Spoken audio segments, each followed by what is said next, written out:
I am calling the December 4th meeting of the Neshoba Regional School Committee to order. Please stand for the Pledge of Allegiance. I pledge allegiance to the flag of the United States of America and to the republic for which it stands, one nation, under God, indivisible, with liberty and justice for all. Okay. Citizens' comments. There appear to be none. School committee chair update. I just want to comment. Now, this isn't, please don't take this as a criticism. It is not meant to be. If it's a criticism of anyone, it's myself for being a lackadaisical facilitator sometimes. But as we move through, if you look at the planning calendar and the upcoming meetings, there's a lot that we have to do. And so I want to be conscious of the time that we allot for things. And so there may be times when I say to folks, is this something questions you're asking, do you need to know in order to make a decision, or is it just stuff you want to know? So I want to encourage the healthy discussion, but I also want us to be cognizant of time. So it might be sort of like a when we're in the moment type of a thing. But I just thought I would say that to let you know that I'm cracking down, but in a nice way. The other thing, personnel subcommittee, one of the things that is, I don't know if you guys have any agenda items pending for any upcoming meetings or not. Because in our goals, we had put down to do an evaluation of the communication plan, and I think I assigned it to the PSC. So what I'd like to do is attend your next meeting and sort of talk about it, and we could go over the current plan and talk about what an evaluation might look like. Do you guys have a meeting scheduled? No. Upcoming meeting? No, we haven't. That's okay. We have standing meetings on the calendar. Yeah, standing Oh, meetings on standing calendars, meetings. yes. Yeah, that's all I Yeah. can, yeah. So when is the next standing meeting? Next week, actually, Oh, what's the date? December 11th. Let's see what I got. Is that what you have to? December 11th at, 3:30. oh, I'm available at 3:30 PSC. Okay, great, thank you.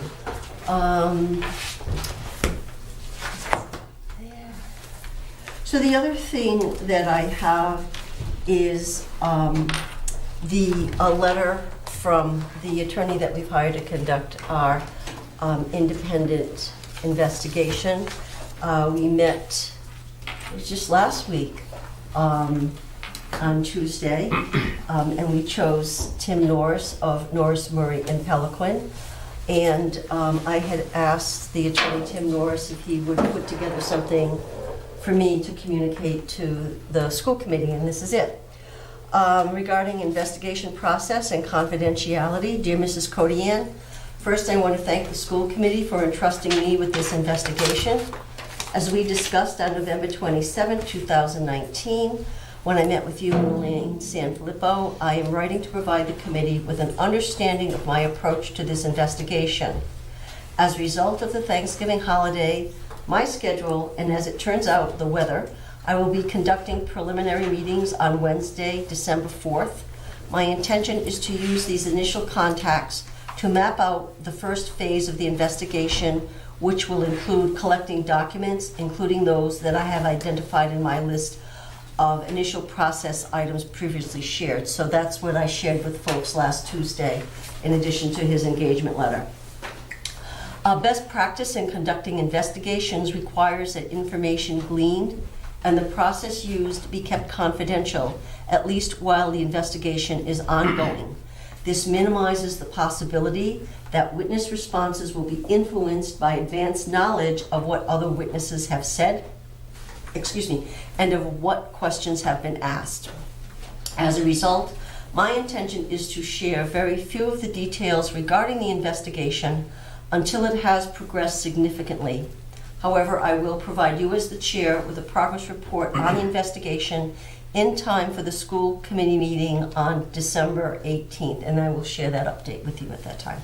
Rest assured, however, that should I become aware of credible information that requires the committee's immediate attention, I will communicate with you promptly.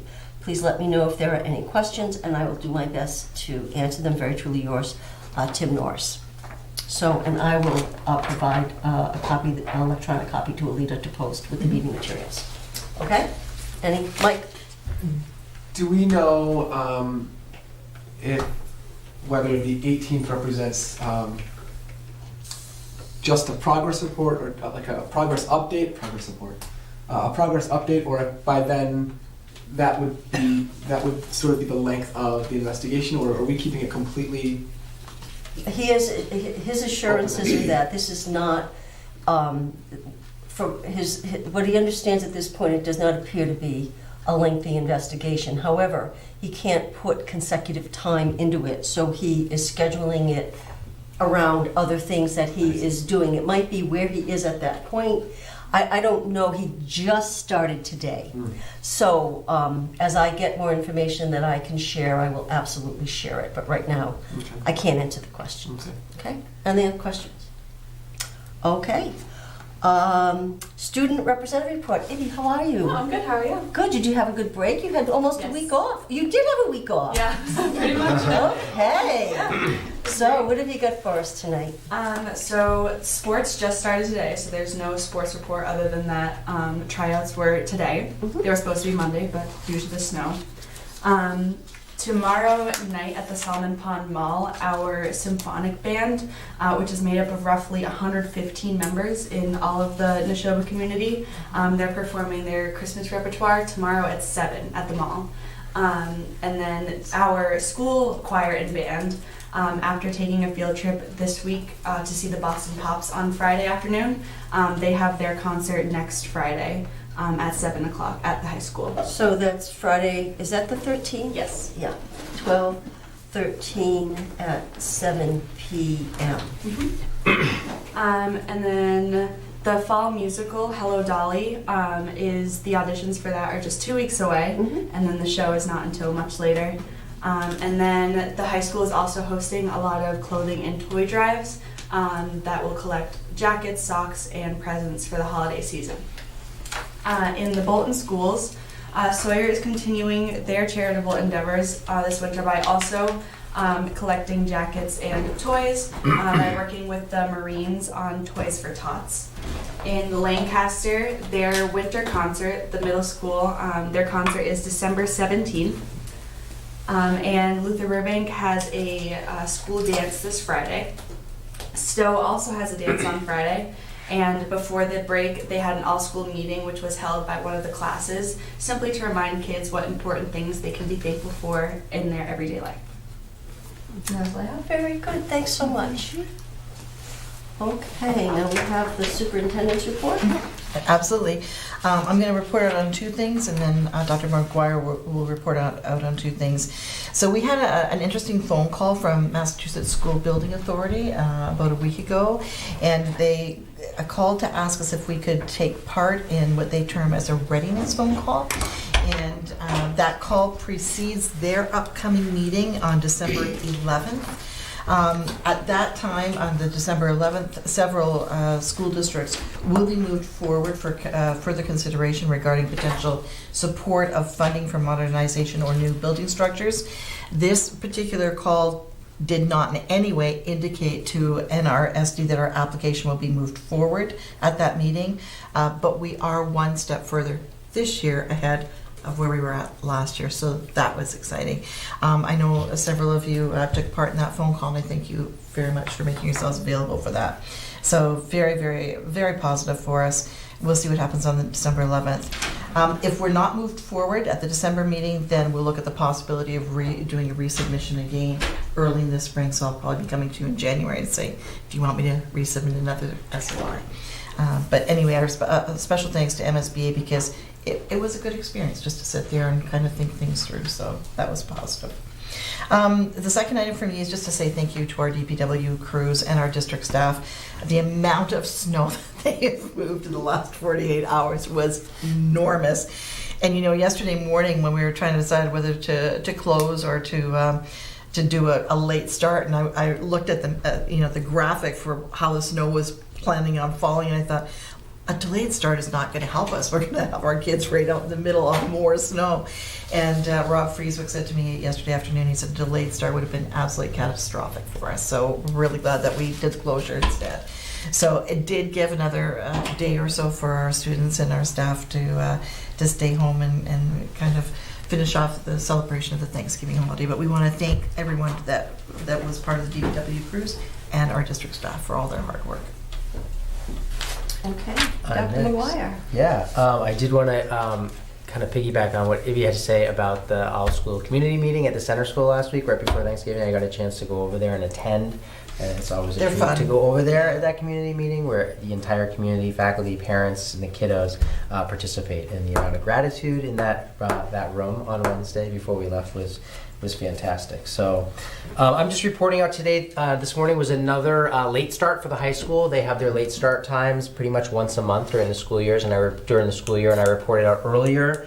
Today I had a chance to check in with several of the teams who are all working on global education, some initiatives around social and emotional learning, literacy, and design thinking. Today I had a chance to meet with the Seal of Biliteracy team. We've got a group of teachers working over there with the Mass Department of Ed on solidifying a program so that students can graduate with a Seal of Biliteracy in Massachusetts. So that's going to be forthcoming to you folks in this committee, and you'll probably see them present their plan for a Seal of Biliteracy for students to be able to graduate and to pass certain assessments such as the AP exam in certain languages so that they get a Seal of Biliteracy on their diploma, which obviously helps and facilitates their work beyond high school and getting into college. So that was a fun meeting to attend this morning. And we reported out on Challenge Day. As you recall, this week was to focus on personalized learning experiences for our entire grade 10 class through the implementation and participation in Challenge Day. We know Challenge Day is a breakthrough experience that shifts school culture in just one day. And in this particular case, it's supposed to happen all week.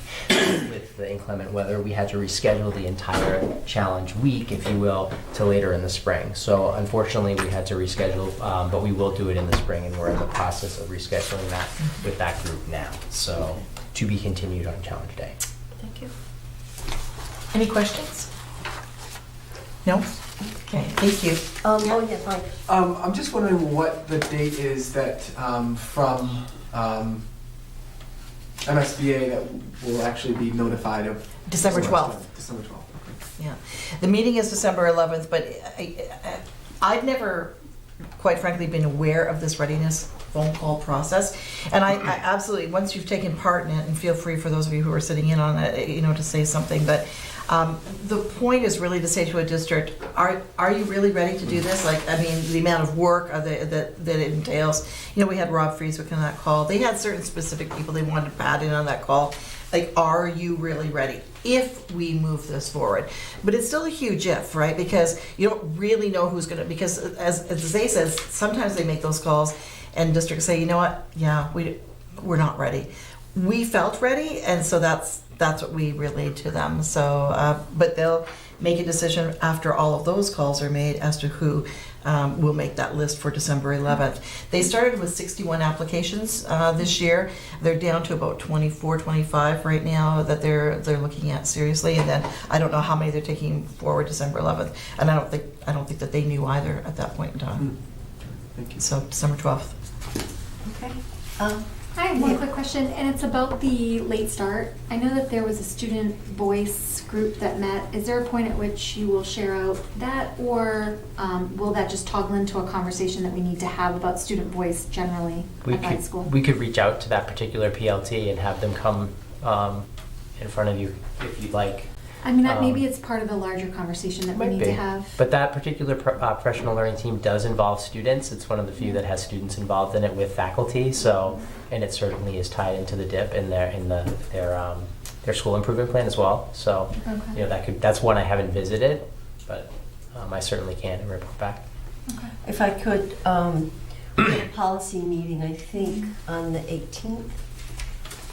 Yeah, Yeah, Okay. before the meeting. I have double duty committee meetings then, and ours is more important. Oh, okay, no, however you want to do it, but we can always change our date. But my point is that at an earlier October meeting, when we were looking at policies, we sort of focused on policy JIB, which is student involvement in decision-making, and we had some issues with some of the things that were in it that were dictated by state law. So I have an update from Dorothy Presser that you and I could talk about, but also it may be an opportunity to discuss some of the things related to student involvement in decision-making and maybe using the group as a resource. But I think it ties together. We can also amend our goals, one of the school committee goals, to focus on this.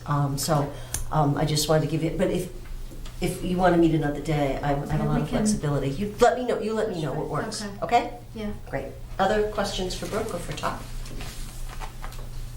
Okay, so calendar update. Anne Marie. Mike, I'm going to smile when I say thank you for the opportunity because that didn't go unnoticed. Thank you for the opportunity to speak about the preparations for next year's school calendar. This is very early in the calendar production process, so this update is going to focus on the preparations we're making for the task. I thought I'd start though by reviewing the steps that go into developing the character, because some of you are relatively new and might not know, and also because it's like your taxes, you only do it once a year, so it probably would benefit all of us by a quick refresher on how this works. The calendar development process is governed by two documents, the NREA contract with Unit A and School Committee Policy ICA, which is school year, school calendar. The NREA contract calls for the convening of the Superintendent's Advisory Committee on the calendar to meet and present a draft calendar to the superintendent by February 1st each year. Then the superintendent takes that calendar and either says, "Oh, I love it," or "I want to make some changes to it," and then she's got until March 1st to present it to the school committee. By school committee policy, the calendar sets forth the school days, the vacation days, the holidays, in-service days, professional development days, and conference days for the information of staff, students, and parents and guardians. So that's your piece. This is very early in the process, which starts in earnest in January, but there's some preliminary work. I've reached out to the town clerks in each of the member communities to ask them if there are any days beyond the obvious, the presidential election in November. If there are any other days that they want to be using our schools for voting purposes, so that we can keep that in mind, so we're not both trying to use the same space on voting days. Dr. McGuire is a renowned, almost impossible to book speaker, just as good as lined up for a full day professional development day in March. We need to get a commitment on a date certain when you try to book someone like that. So he's working on that, and if we don't book for a specific day, we won't get him. So that preliminary work has been done by Dr. McGuire. We're studying the impact of this year's trial movement of the early release professional development days from all Fridays to a combination of Wednesdays and Fridays.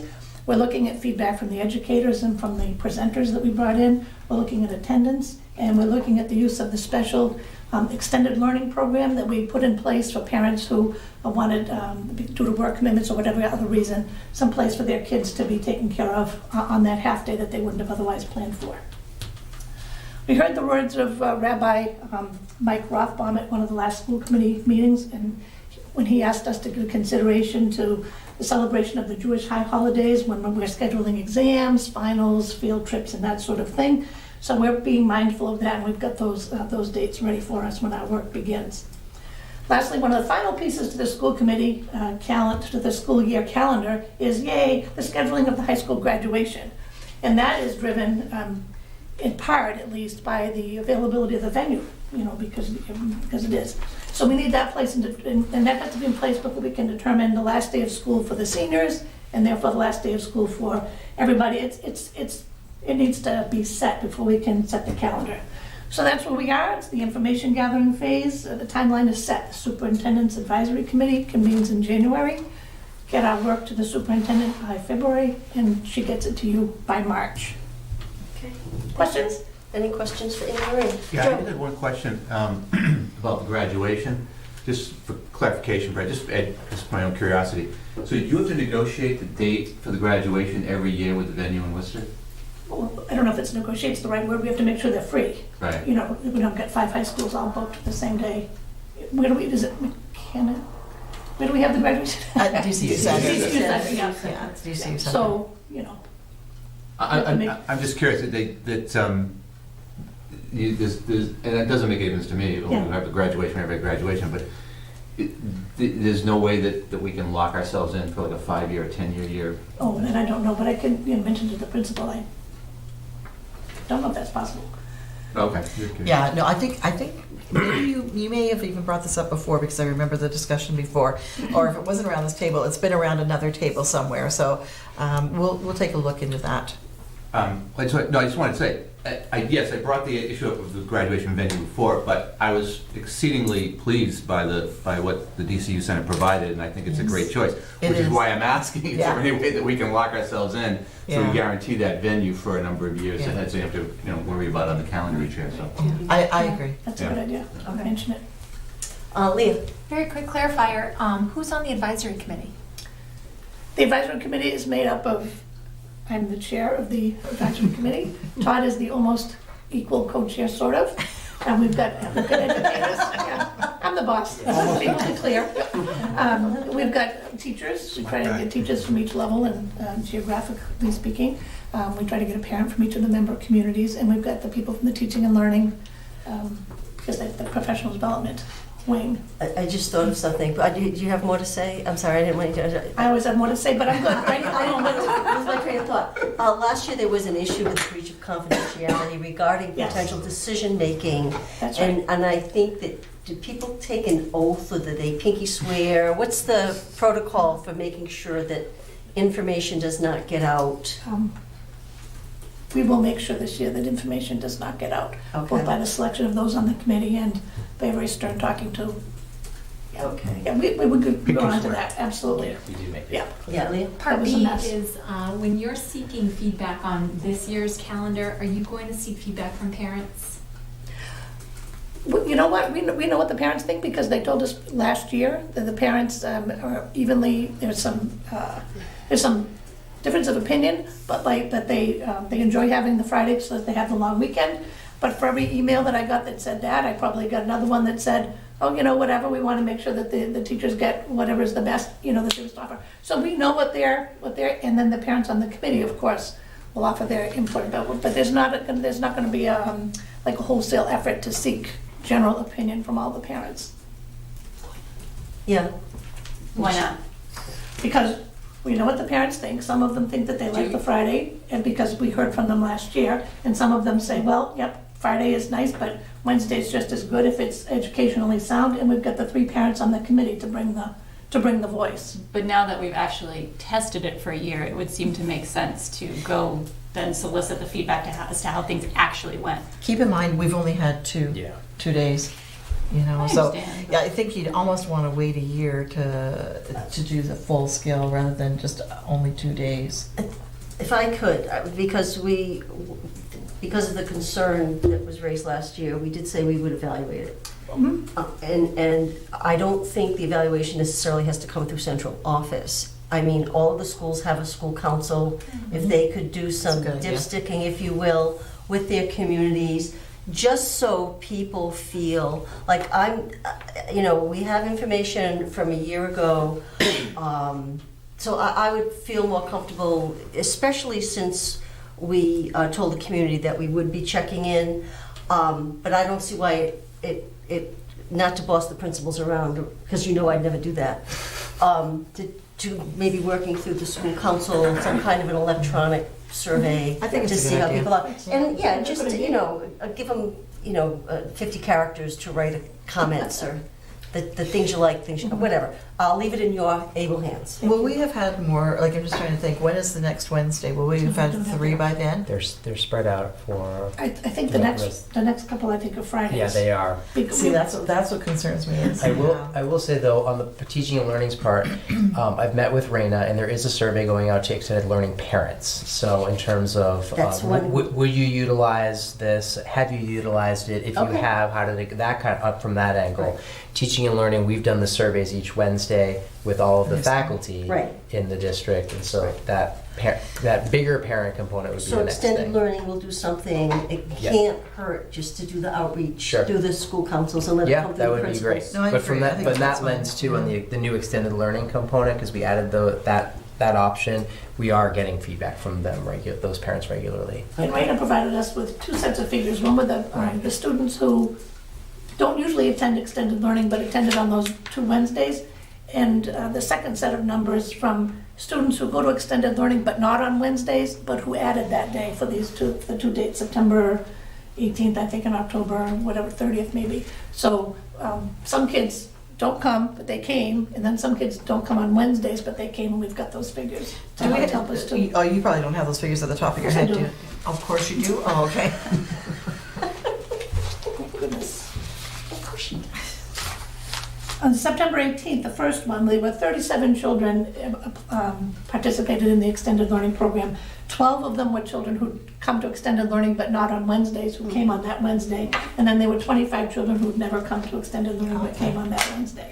The second day, October 30th, there were 35 children, 2 fewer. 11 of them were additional dayers, and 24 were regularly non-participants. Okay, that's good to know. Okay. And the next Wednesdays are in February and April, will be our next Wednesday professional development dates. Okay, thank you. Other questions? Mike? And Renee, I bet you didn't think you'd be up here for this long, but That's all right. thank you for the opportunity to ask your question. She is right on time, so don't mess up my timeline, Mike. I appreciate you bringing up the fact that the committee will consider acknowledging that there are other holiday considerations. And I just want to share with you what I shared out with other people who have reached out to me, is that, and I don't know off the top of my head if there's an answer yet, but I think we need to be careful about not inadvertently prioritizing these holidays and not these holidays. In other words, what we don't want to do, if we can help it, is opine about what holidays are worthy of consideration, but then these potentially less celebrated holidays, well, these are sort of on the side, but we've got most everybody. So I don't know what the answer is. I just thought that I would bring it up to be considered when we're developing that policy or that. Thank you for that question. The calendar as it is now doesn't have any holidays for anybody. The only holiday that you would even call a religious holiday is Christmas, and happens to fall during the winter break.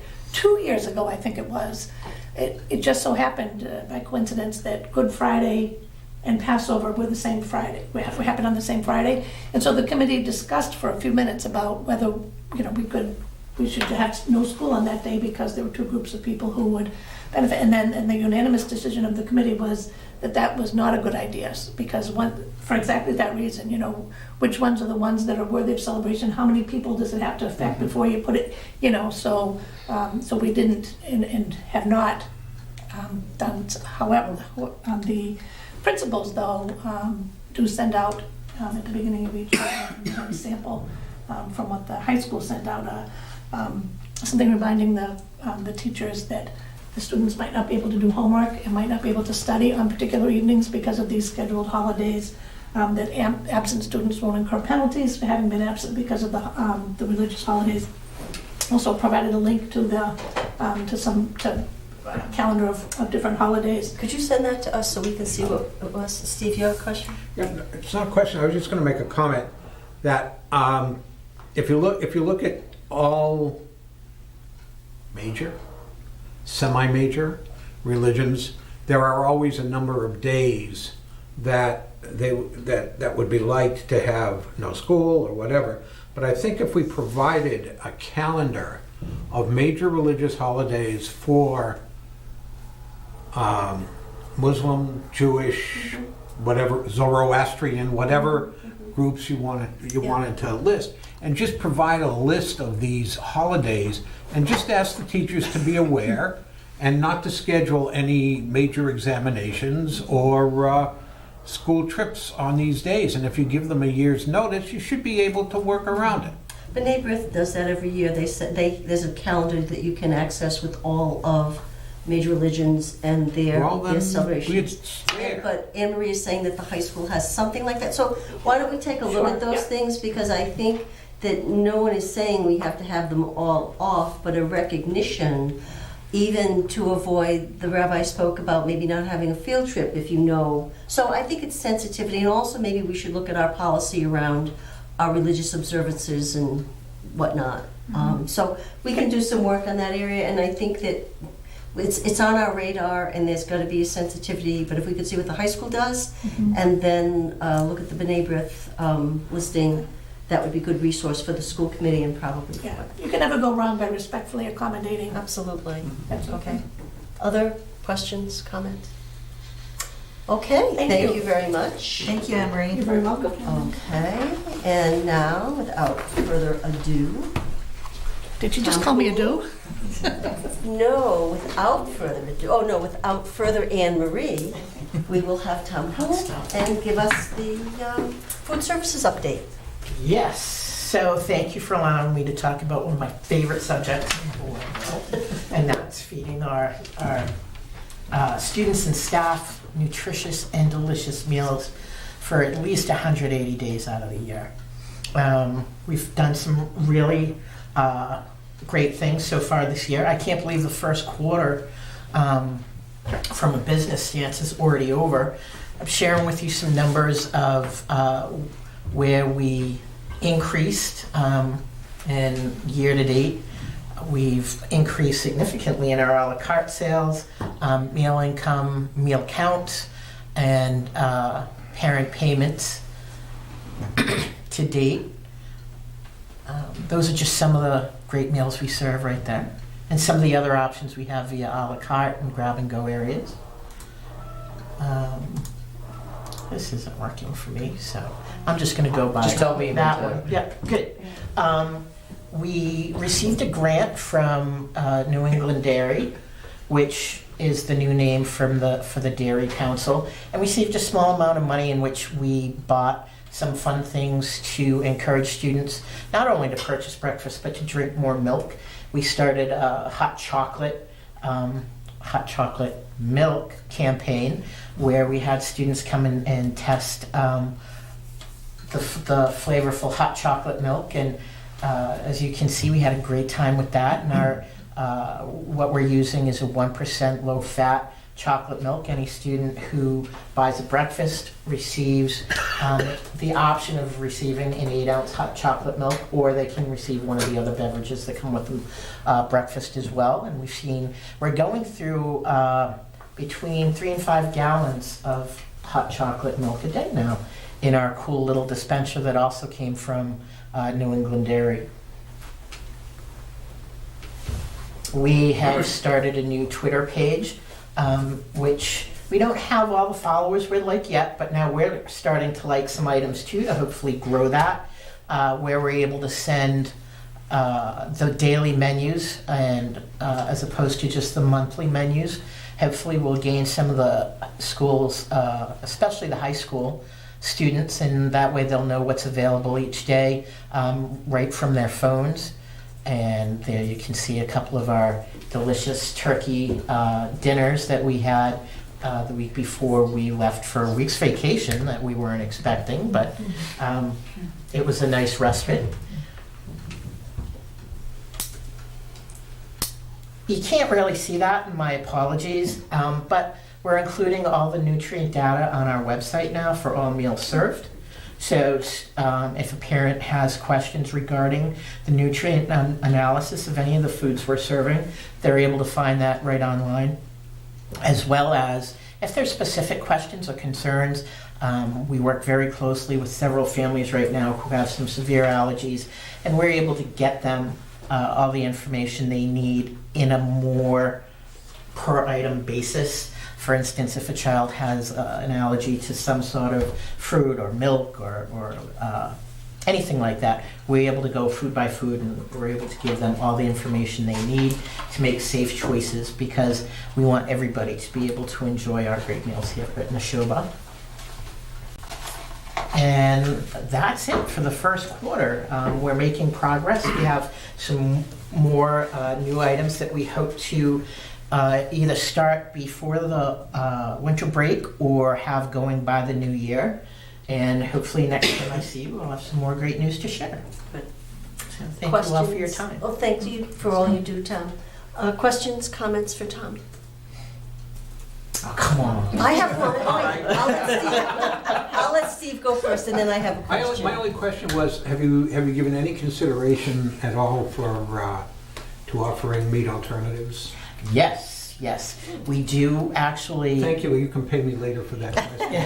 I don't know if you've noticed, but if you look on our websites, you'll notice little red V's next to all the vegetarian options on our menus now, which allow parents to make not reasonable, but choices with what they would like their child to eat with regards to meat and non-meat options.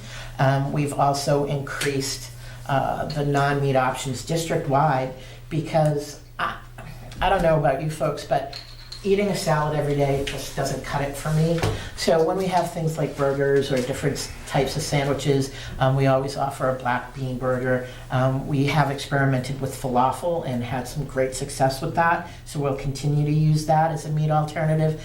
And we're also able to purchase, for lack of a better word, faux chicken products that are all soy-based. We do have to be a little careful because we do have some significant soy allergies in the district too. I was thinking, like the Impossible Burger or something like that. Yeah, right now those are still fairly new and still really expensive. I understand that. So we're hoping to get there soon, but right now we're concentrating on some of the more reliable standbys that we had for some years in past, the tried and trues that we know are good and aren't going to break the bank. When we're selling a meal for $3 and the burger, the alternative is $2.25. I understand that. It's a little intrusive onto those great numbers we just showed you. So my question has to do, I'll call it customer satisfaction. Yes. Do you do any surveying of the students to test? Because as adults, I look at that and I go, wow, I wish my kitchen was set up like that. But in any event, how do you get feedback from students about, at the different levels? Because I realize it's different at every level. Well, we do tastings. We don't do as many as we'd like to, and that's something I am definitely working on. But I believe it's December 10th at the high school. We're tasting some new low-sodium sauce options because with the possibility of changing regulations and always looking to serve the healthiest food options we can. We want to try these new sauces and see if they're palatable, and if not, why. And so we do taste tests, and also what I'd like to bring in is like a Try It Tuesday kind of thing, where you'll see more of that after the first of the year. Again, I'm not sure where this first quarter went, but here we are in December, and it's going to be January before we know it. So we do hope to encourage more of those and to actually host more of those. I also would like to be more active with student councils or student groups in general.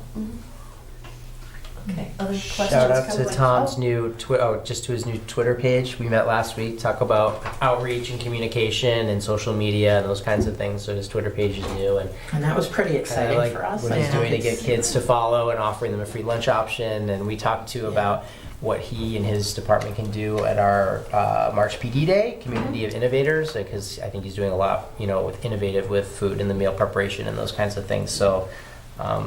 Thank you. Thank you.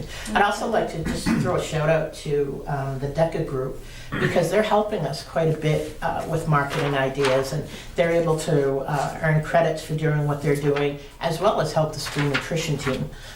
So with their advisor and the students there, they've been a great asset, and the collaboration's been really helpful. Pat, did you have something? Yeah, I just wanted to also mention that we're not going to increase prices this year No. on lunch. Okay. I just wanted to make sure that Tom brought that up. Where we need to be according to the Department of Elementary and Secondary Education.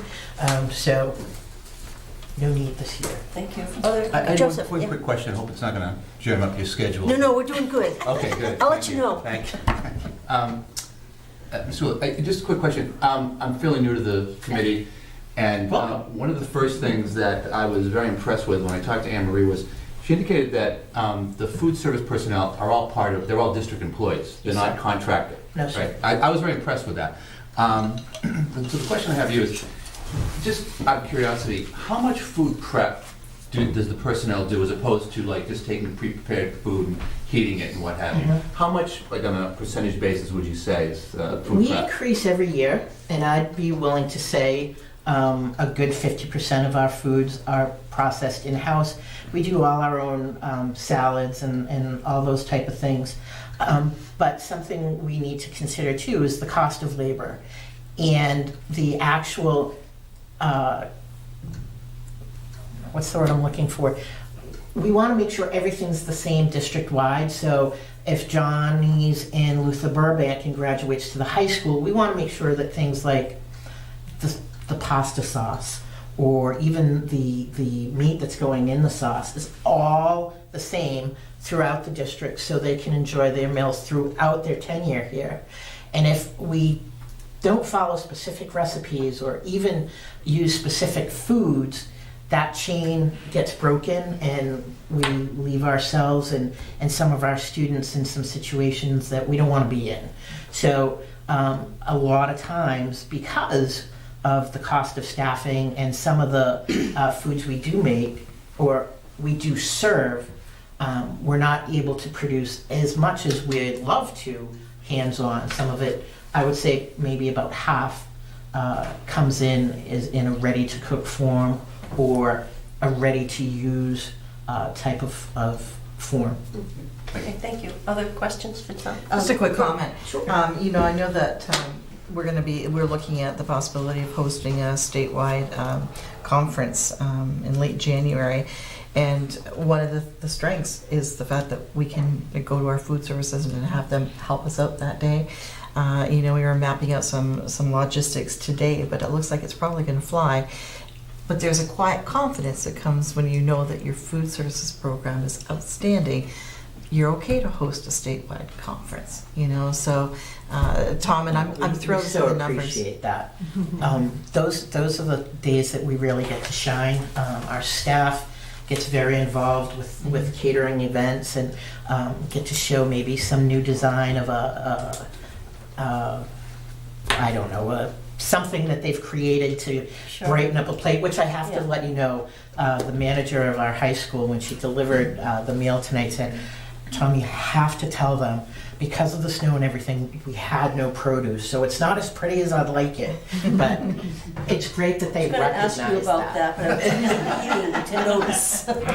But thank you. I'm just proud that they recognize that Yeah. and are proud of themselves for the great work that they do. Thank you. Leah? I'm just curious about how you are continuing to hold up with the strain of the Stowe water quality issue and Mhm. getting food over there. It's fairly easy. The facilities department provides us with 5-gallon containers of water. They have pumps. That's the water we use to make the food. That needs to be, whether it's steamed. Our steamers are that we use are self-contained, so you actually pour the water in, so you're not heating up the whole unit. You're just heating what's in it, and then the items. For instance, we have a straight piped combi oven that we are not using any of the steam in at all until we get the clear. But we also have another steamer in that cafeteria as well, or kitchen as well, that we are able to just pour the water in and use it. All the vegetables are cleaned with this bottled water, and anything that may be instant that requires the use of water, we use all bottled water. Okay, thank you. Thank you. Thanks, Tom. Thank Thank you. Thank you for the opportunity. It's always a pleasure to see all of you. It's always a And pleasure if I to don't meet you. see you, I hope you all have a great holiday season Same to and you. a wonderful winter break. Thank you. Thank you, Tom. Thanks. Right, next on the agenda is just a sharing of some of the conferences that those of us who went to the MASC, MASS conference went to. And it's just, if there's anything you want to highlight, I know that myself, Elaine, Mary, and Joseph had an opportunity to attend. In a previous meeting, I spoke about the communication ones that I went to. So if any of you want to highlight something that stood out for you? Sure.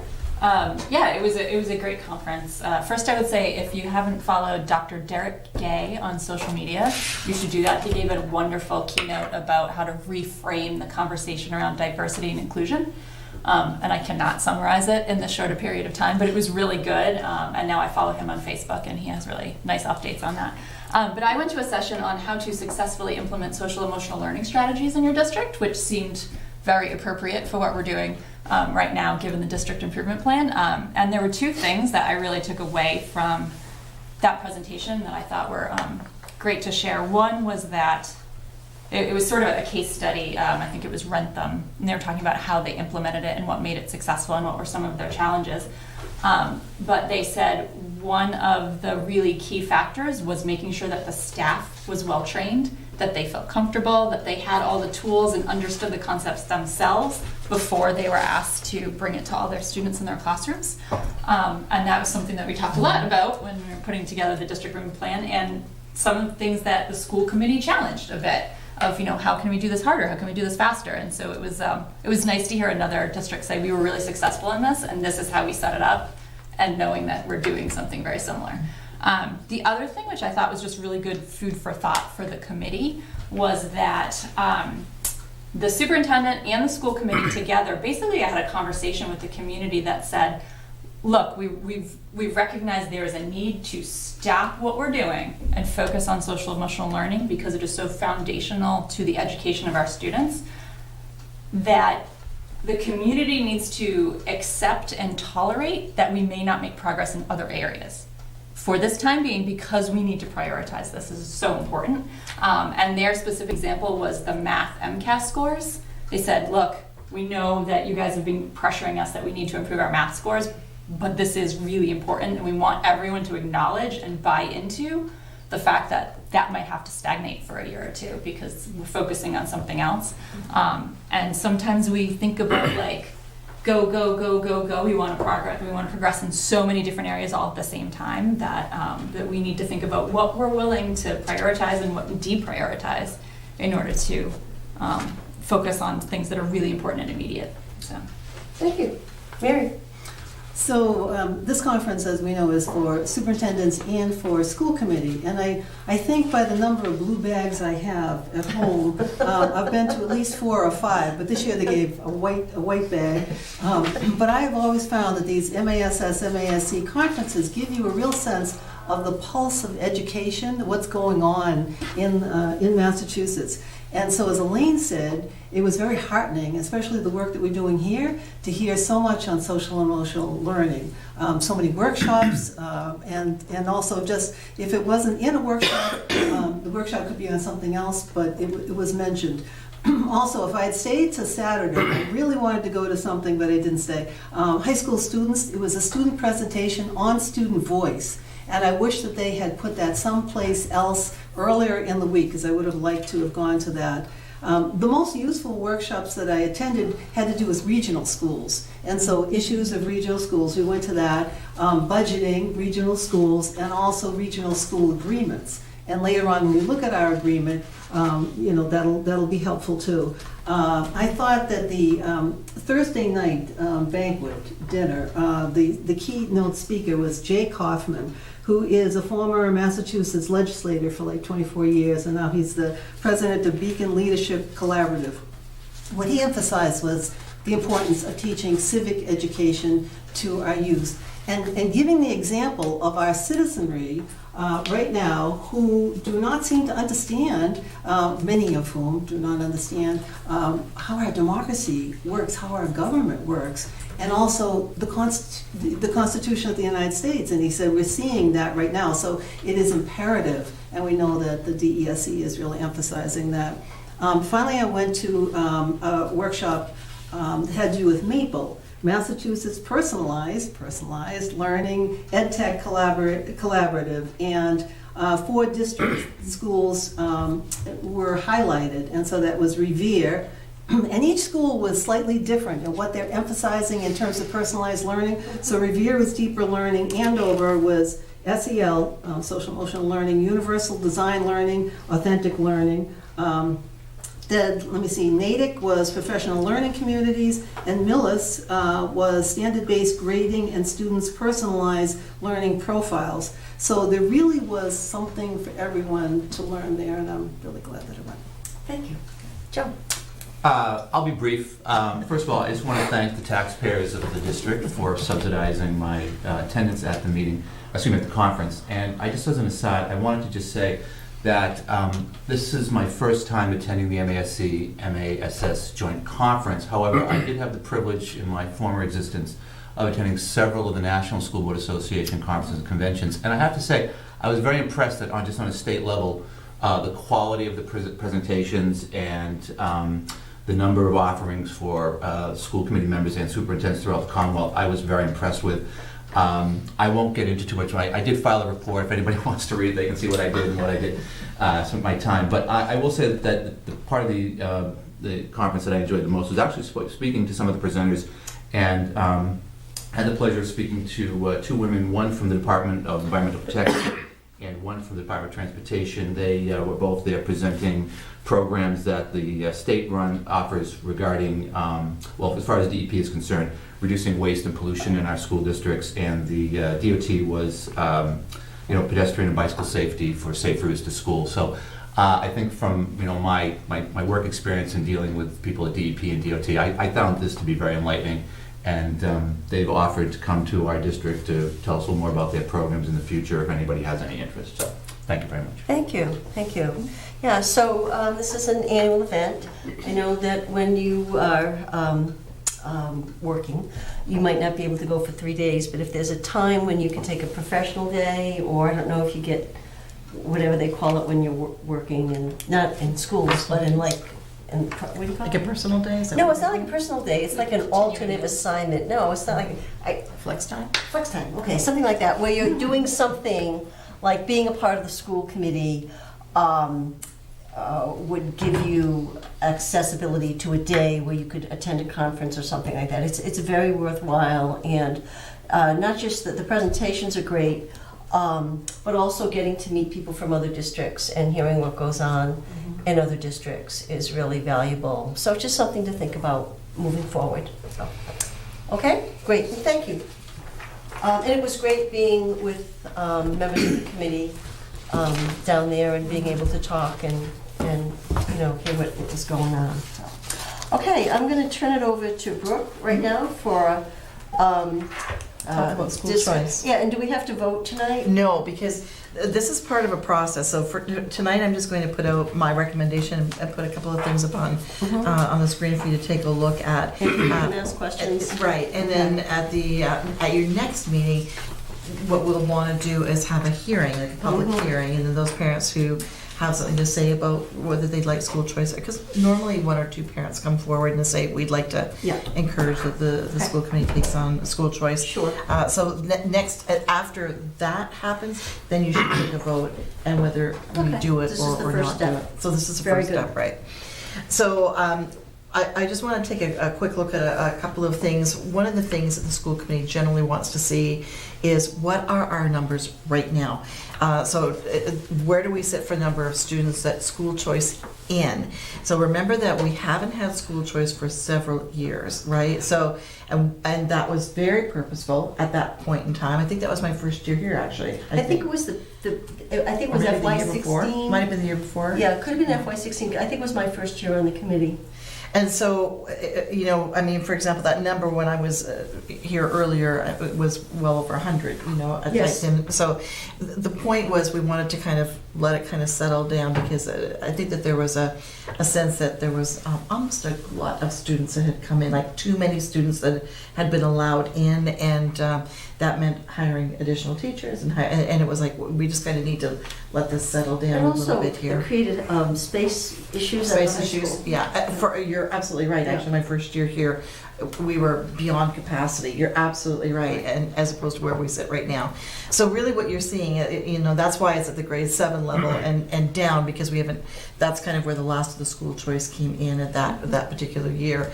So you can see that the numbers right across for each of the buildings and the grade levels going across. And of course, it's really still at the high school. And the phone calls that I still get, quite frankly, the majority of calls I get are you going to open up the high school again, right? So that's really where there seems to be the greatest amount of interest.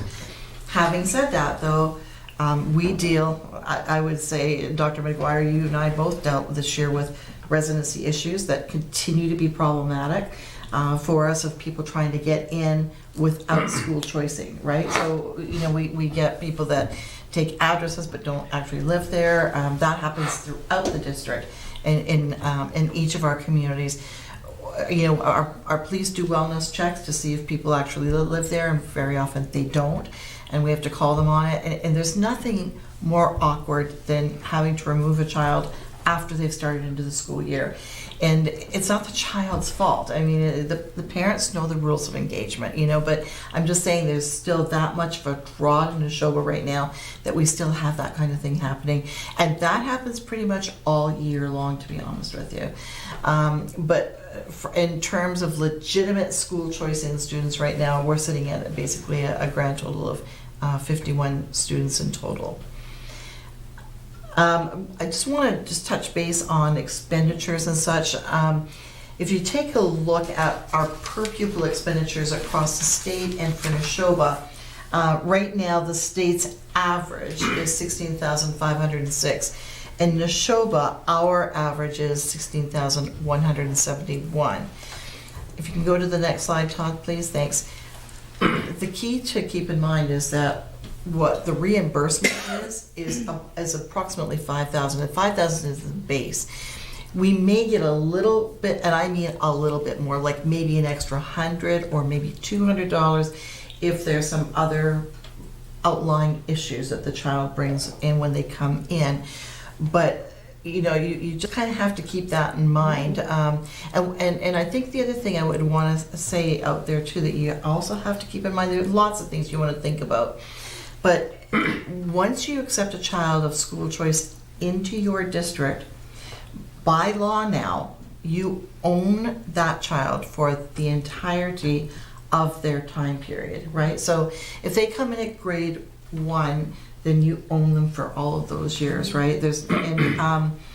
Let's say for example, if a child misbehaves and there's some behavioral issues, it's not like you can say, you are bad, we're going to expel you, you need to go back to whatever district it is where you belong.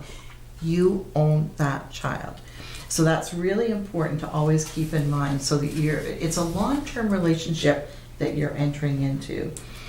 My concern this year remains to be the same as it was last year. I'm not sure exactly where Lancaster is sitting at in terms of how far along they are in terms of their development.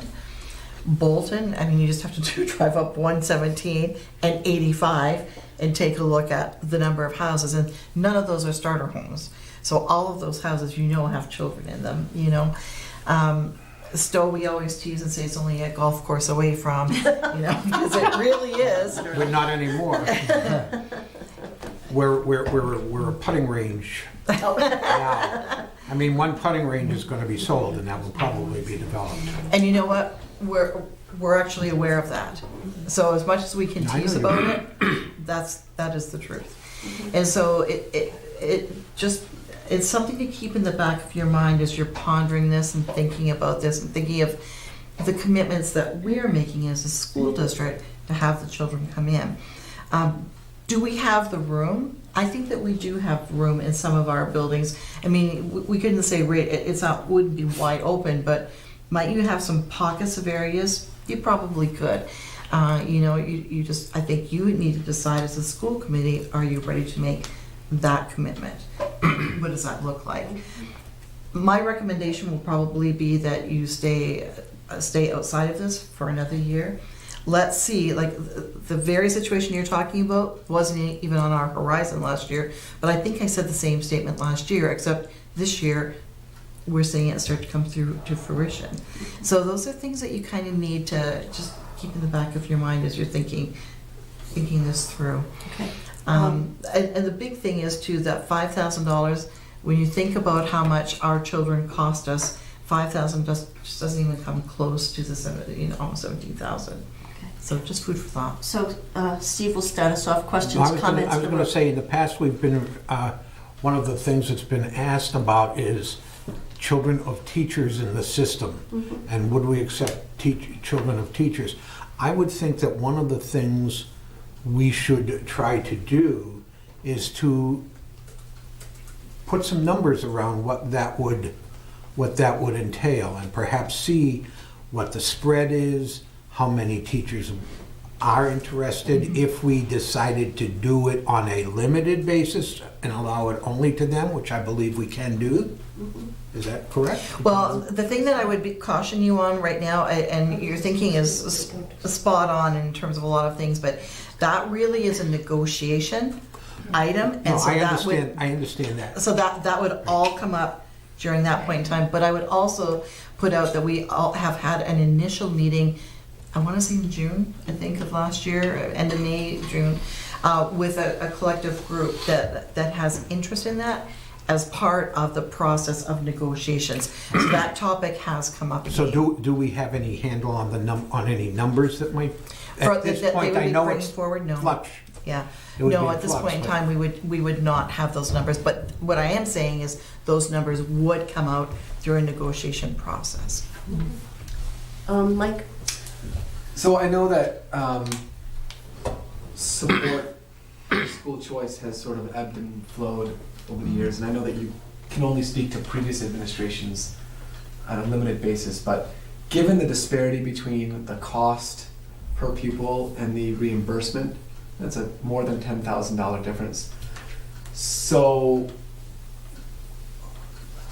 I guess I'm asking, under what conditions is this a benefit to the district, given that disparity? In other words, what other things should we be considering if that disparity has always been there? Why have we sometimes offered it, and other times we say, well, now it's not worth it, but it is, it isn't. Do you see what I'm asking? I don't know that I'm going to give you a good answer, Yeah. to be honest with you, because you're right, because I wasn't here before, but I do believe, and unless you can tell me differently, Kathy, but I believe that during previous administration, school choice was always available, really, until the last couple of years.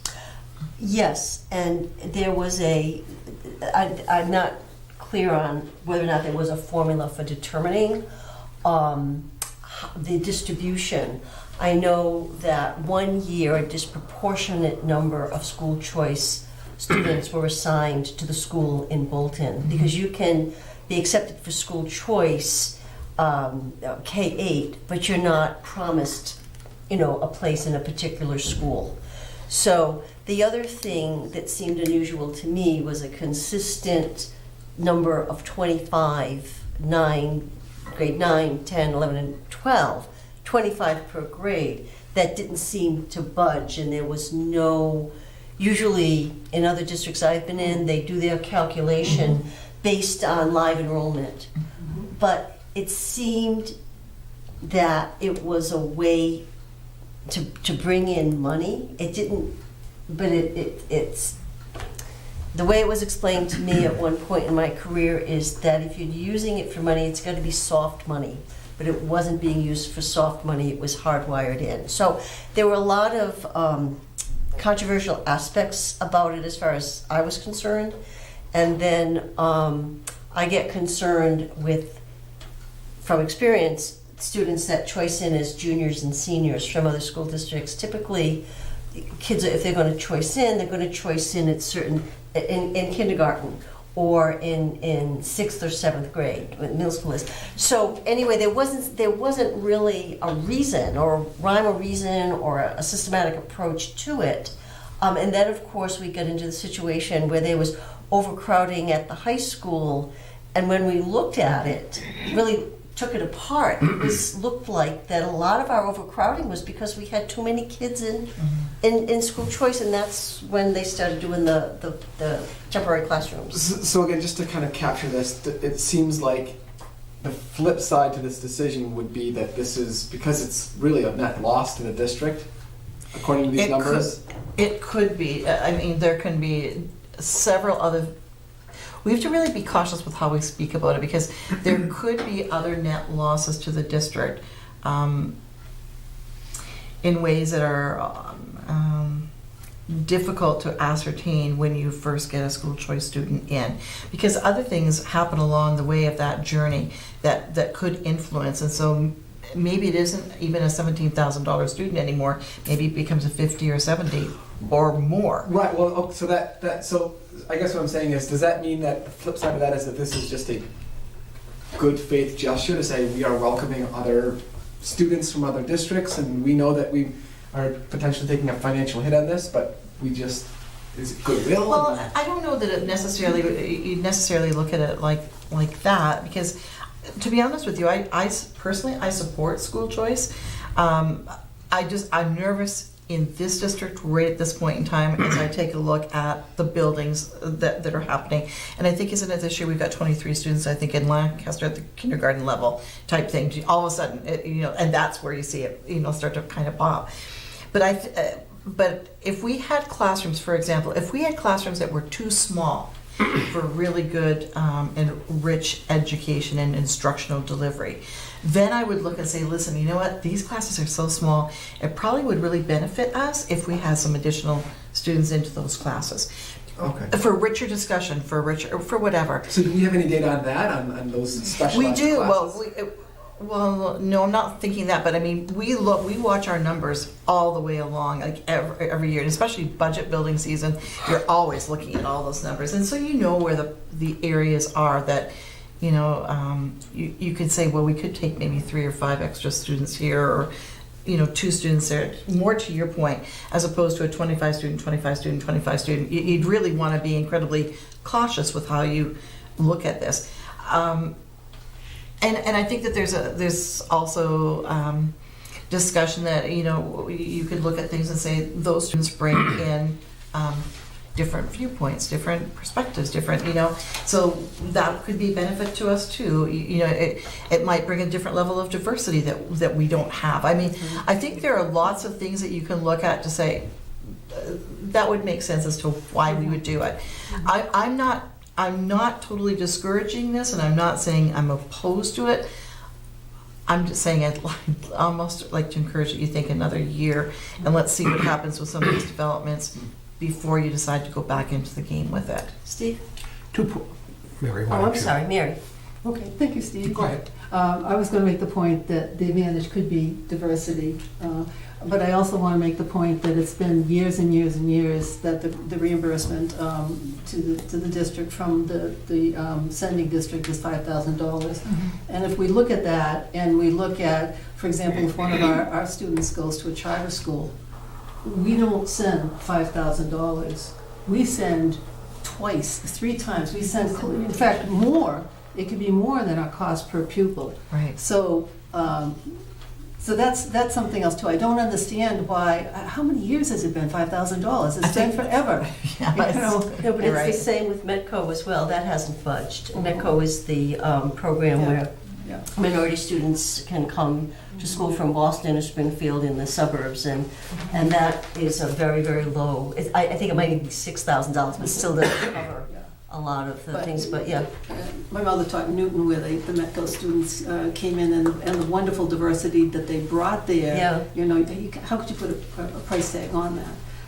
But that would be one of the advantages, but I think we do have to be so cautious. And other districts look very carefully the way we do and might have 2 or 3 or 5, one class in one grade level, and then, but then those students become their students for the rest of their education. I think that's why it's revisited every year, and I think this came out of ed reform, and I'm thinking about the charter school movement and giving people choices, and it was I feel ill-conceived idea that if people are leaving your district, that means that you have to fix your district so they won't want to leave, but they're taking money. But that, so that was, if I'm recalling it correctly. Yeah, you're right. So anyway, but we do revisit it every year. And at one point, we had a brief discussion about maybe doing it at entry points, kindergarten, grade 6, grade 9, but we never progressed in that. My concern is the variability. They're talking about that huge development in Lancaster. That's still up in the air in terms of the impact. But when you build 3-bedroom apartments and condos and houses, you know that there are going to be children there, and how is that going to impact us? But I think it's the same for all the towns. Yeah, Leah. Steve. Oh, I'm sorry. No, Leah hasn't had a turn yet. I've been reading Robert's Rules. I just want you to know that I've been reading Robert's Rules because I've got nothing better to do. Plus, I want to be competent marginally at this. So everybody needs a chance to speak. And before anyone can speak for a second time, you have to make sure that someone who hasn't spoken has an opportunity. So I recognize Leah. I can't believe I'm the one who hasn't spoken. So one thing I will say about the benefit of school choice is that if you have 60 classes running in any given block and you have 60 kids school choiced into a high school, the idea is that you're dropping one kid into each class. Because that's the way it works. You're dropping one kid into each class. That class is still going to run regardless of that kid's presence. And so the district gets $5,000 for a school choice child who is perhaps bringing benefit and not costing the district $17,000 in earnest. We know that that is in theory lovely, but not always true. That's exactly right. Yeah. So it's a gamble, really. I think It is. you really roll the dice, which in some instances may be appropriate. So we would need to rely on your analysis to let us know if there are any gaps, if there are any classes that are small. Too small, if they're too small, that, yeah. But, and I just don't feel that, right now, I don't feel that we're in that position where we've got a class that is too small. Joseph, did you have any? No, I was going to say. All right, Steve, did you want another shot at this? Yes, I have 2 things I'd You like go. to say. Okay. First of all, when we take a child on school choice, we may take them into 2nd grade that has room. And the next year we may get a swamp of new kids coming in from new housing developments. And all of a sudden, we don't have extra room, but we're committed to provide this child with education all the way through 12th grade. So it's not just looking at where we may have a vacancy this year. The second piece, you're going to laugh at this, but it goes back to one of my lectures when I was teaching at NYU about why did McDonald's decide to serve breakfast? Why? Because they had a fixed cost in their building and equipment, and the only additional cost they had to do was their variable cost, which was the food and the help. So that here we have a situation where we may only be getting $5,000, but that may certainly well cover the additional contribution to the fixed cost because we don't have any more variable cost. In other words, we don't have to provide another teacher for one student coming into that class. You follow me? We do. Okay. In other words, we haven't hit, as Brooke likes to use the term, the tipping point. Right. Okay, of where one more child in advanced Latin or one more child in advanced math is going to have to, we're going to have to arrange for another section or something like that. So the $5,000 on the one hand may help, and on the other hand may not. Because the $5,000 is not going to pay for the additional teacher if we need it, but the $5,000 may help put the heat in that room along with the equivalent of $5,000 from the other 20 kids in that class. Sure. So that's another consideration that we have to have. And I get scared as we know this area is ripe for development. I don't know what the size of the one in Lancaster is going to be, but Big. the golf courses in Stowe are on the edge, one of them is already doing it, as you're aware, at least part of it. Yeah. And once you do part of it, so I think we have to be very, very careful, at least until we know if we're going to get a new high school or not. Exactly. Mike, I'm going to give Mike the last word, if that's okay with folks. Thank you. Can it be 2 last words? We'll see. Let's see Okay. what the first one is. Then Well, I'll make a ask the more decision pressing based on- one first. Can we return to the numbers? smaller spreadsheet? Yeah, the numbers of students. Yeah, right here. So there's a looks like a pretty big jump once we get to the high school, and are those numbers suggesting that, as Kathy mentioned earlier, that there are some kids that school choice in just at the high school level? I would say yes, and that's what I said earlier, that's the school I get the most amount of calls on is. Okay, so I wonder if there's any data, because I know that the district is pretty diligent about trying to establish continuity in curricula, so that by the time they get to the high school, everyone is on the same page, and I know how important that is. Is there any data that we can collect or that we have that provides a metric as to how those kids do, those school choice in students do when they are coming just at the high school level? Do they perform at the same level on average, above or below? So that's a great point. I think right now we're not in that position because these have all been long-term school choice kids, right? They've been in the system for years now. What you're seeing here is Okay. as we're flushing it, pushing all of these students through. So we couldn't do a check on that right now. But with that said, I think that that's a really great point that you're bringing up because we are a high-functioning school district. We have very high standards in our classrooms. And I don't know that we would have students that would come in higher than what we're already presenting. So that has the potential sometimes to create other issues for us. And potentially putting them at a disadvantage. That's Right. exactly right. That's exactly right. Yeah. That's why I say there's so many levels to Yeah. think about on this. It's not a cut and dry. And I think that Leah, hit it right on the head. No matter how you look at it, it is a gamble. But I think Steve's point with regards to staff and such, I mean, that's still on our minds all the time. And it's still on their minds all the time. So I realize that. Mike? I'm gonna keep it at 1. That was good. That was great. Thanks, Mike. Okay. All right, thank you, everyone. So we'll do We'll the do the hearing this. next school committee meeting. Okay, so the next item is old business. It's kindergarten discussion. We started the discussion on, a couple of meetings ago, and then revisited it on the November 20th one. And I think we're at a point where we have to make a decision because we have to prepare the budget and we have to make plans if we are going to offer, if we have to assess tuition. So anyway, I think that if we're going to, the thing to do would be to have a motion and then second and then discussion and presentation of Certainly, information. I'm prepared Okay, to represent Do again. you have a motion? I do. Okay. I move that the Neshoba Regional District School Committee use the surplus funds to fully fund free day, full-day kindergarten beginning in the 2020-2021 school year, and that any and all remaining funds be distributed to the towns to be used toward the cost of the Neshoba Regional High School leach field. You have a second? Well, I'll second it, but can you do two things I like that in a think, motion? You can, but I would suggest that we break it out, Into the money? the money part, so they'd have two motions, so, because they're two separate things. So it might be someone might be in favor of one but not both. Okay. So why don't you do the first one first? Okay. So, I move that the Neshoba Regional School District School Committee use the surplus funds to fully fund free, full-day kindergarten beginning in the 2020-2021 school year. second?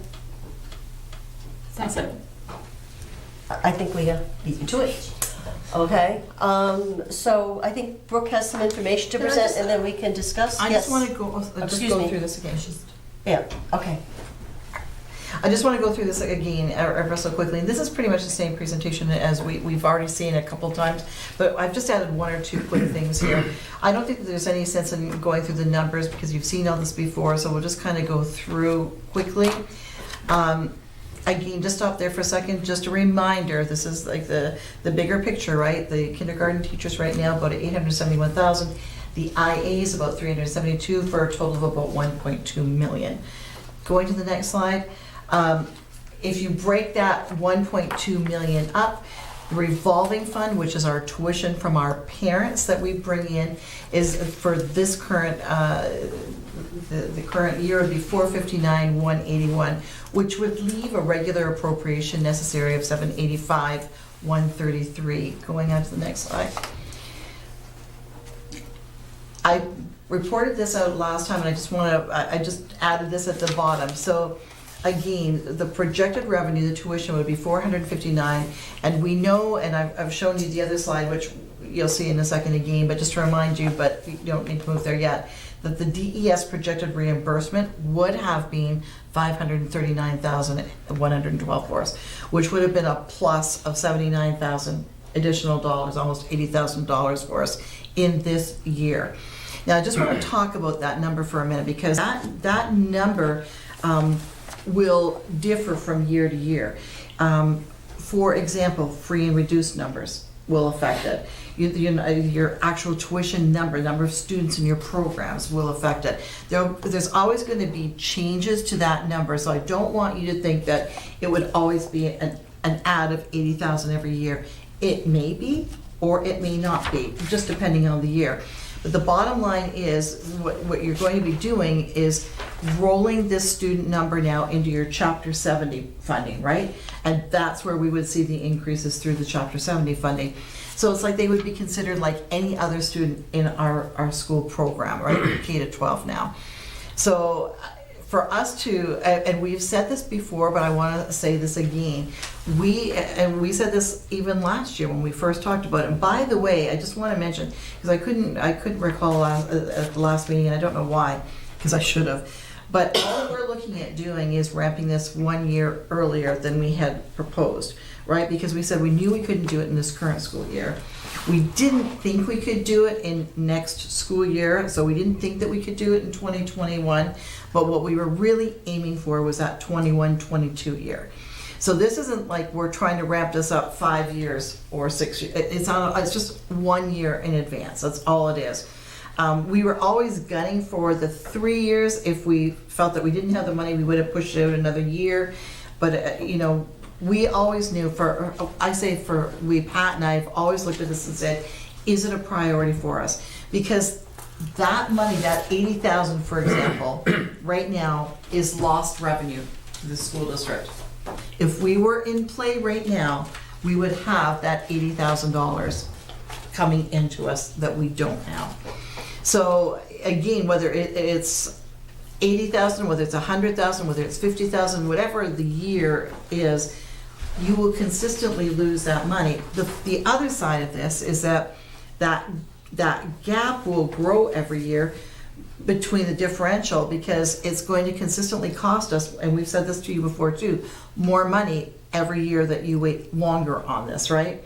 So we looked at it and said it made sense for us to bring the proposal to you. Again, it's immaterial to us what your decision is. We'll follow and be respectful of whatever the decision is. We just thought it made philosophical and fiscal sense to take a look at ramping it up in this next year, and especially because it was really only 1 year out. So it wasn't like it was a huge trajectory. It just wasn't that at all. So I'll get you to just continue on there, Todd, please. There, you'll recall that that's where we got the 539 number was over here. Continuing on. You knew that we said it would be 500,000 to 600,000 is what we thought. In fact, it actually turns out to be a little bit more than 600,000 that we're going to need to do this. And that's what we presented to you last time. We said there's the additional funding that we're going to need, the gap year funding, and you'll recall that that's because there's no tuition that comes in that year, and there's no reimbursement that comes in that year, right? Because the department is always 1 year behind in its reimbursements to you. So we said, okay, we already, hang on, sorry. We already knew that we had basically established $300,000 that we knew we had in play. And so then we looked at it and said, well, look, if we put another $100,000 in that same budget line again next year, then we could take a look at pulling $219,000 to get to that $619,432. So that would come out of that surplus number. And now, can you go to the next slide, please? This is what we had presented before to you. Now, this is new to this set of slides, but it's information you have already seen. And this is the total additional available funds. You'll remember that we need to put $800,000 back into our E&D for the purpose of rebudgeting, because we're still on that E&D cycle that we're trying so hard to get off of, but we're not making a huge amount of, but we're making some gains in that area. We told you that we received additional funding, but that funding needed to go back into regional transportation. You will recall that we had that discussion as well. So that really leaves the school district right now for you folks to think upon of about $360,396. And where do you want those funds to go, right? And again, I would put a caution here. Please don't think this is going to happen every single year that we're here. It happened this last year, but it happened for a number of different reasons. I worry sometimes that we may come back next year and you're not going to have anything like this to deal with, right? So this is, I don't want to say it's a one-time thing, it's not, but this happens to be where we're sitting this year. So you've got $360,000. The other thing I want to remind you is that's our, I don't want to say our best guess, but our best estimate of what we think certified cash will come back at. So please don't think that this is the number that's tried and true and you can take this to the bank, because it hasn't been certified yet. And you'll recall that last year, I think it didn't get certified till what, February, March, something like that? January, I think. January. It was, and that's probably the time frame that we're going to be looking at as well. So this is our best estimate as we sit here tonight, saying we think that this is what's going to be in place. So we still need to wait for that certification to come through to tell us, yeah, this is exactly what you've got. So you're talking about that certification, meaning that we don't know that we have the 360, or that, are you talking about the certification of E&D? The certification of the 360 that tells you, yes, you've got this amount of money that you can. So if we are voting tonight and we vote to approve full day K, is it contingent upon that? I think that, I don't know that we need to be contingent on that. I think I would be more concerned about the balance of that. Pat, what are your thoughts? I probably should have you sitting here at the table, Pat, sorry. Okay. Typically, it's very close. It may differ by, $10,000, $20,000, depending on when the Department of Revenue, how they view it, when they look at our books. But it's not going to be at a single 100,000 or something like that. It's going to be minimal. Okay. So I think for you to make the decision to go for the free full day K, I think you're in a good position to do that. It's just the balance And that it's may the be balance that may be questionable, Okay. but again, there's no hurry for you to decide. Like, you don't need to decide tonight what you're going to do with that balance, right? I mean, we've talked before, and I'll bring up the leach field again. And I think, did we not have a slide on the leach field amount of money? Did we put that up there? Did we do that tonight or no? No, we didn't do Okay, that. so in essence, what we wore, is it the ban? The ban, BAN, right? Oh, the band, right. Right, the ban is about 498,000 $180,000. in that ballpark. So we didn't need to go for the full 600,000. And you'll recall that we said on the floor, if we, at the town floors, if we don't need that, we won't borrow that. And that's exactly what we did. It's about 498,000. You'll also recall that we don't need to make that first payment on that money until the next fiscal year, right? Correct. So that the first payment is not due on that 498,000 until after July 1st. And we all knew that, and so did the town managers, right? So we all were aware that that's how, and I think that even has come up around this table as well. I don't know if it was to this particular committee, but it's come up around this table.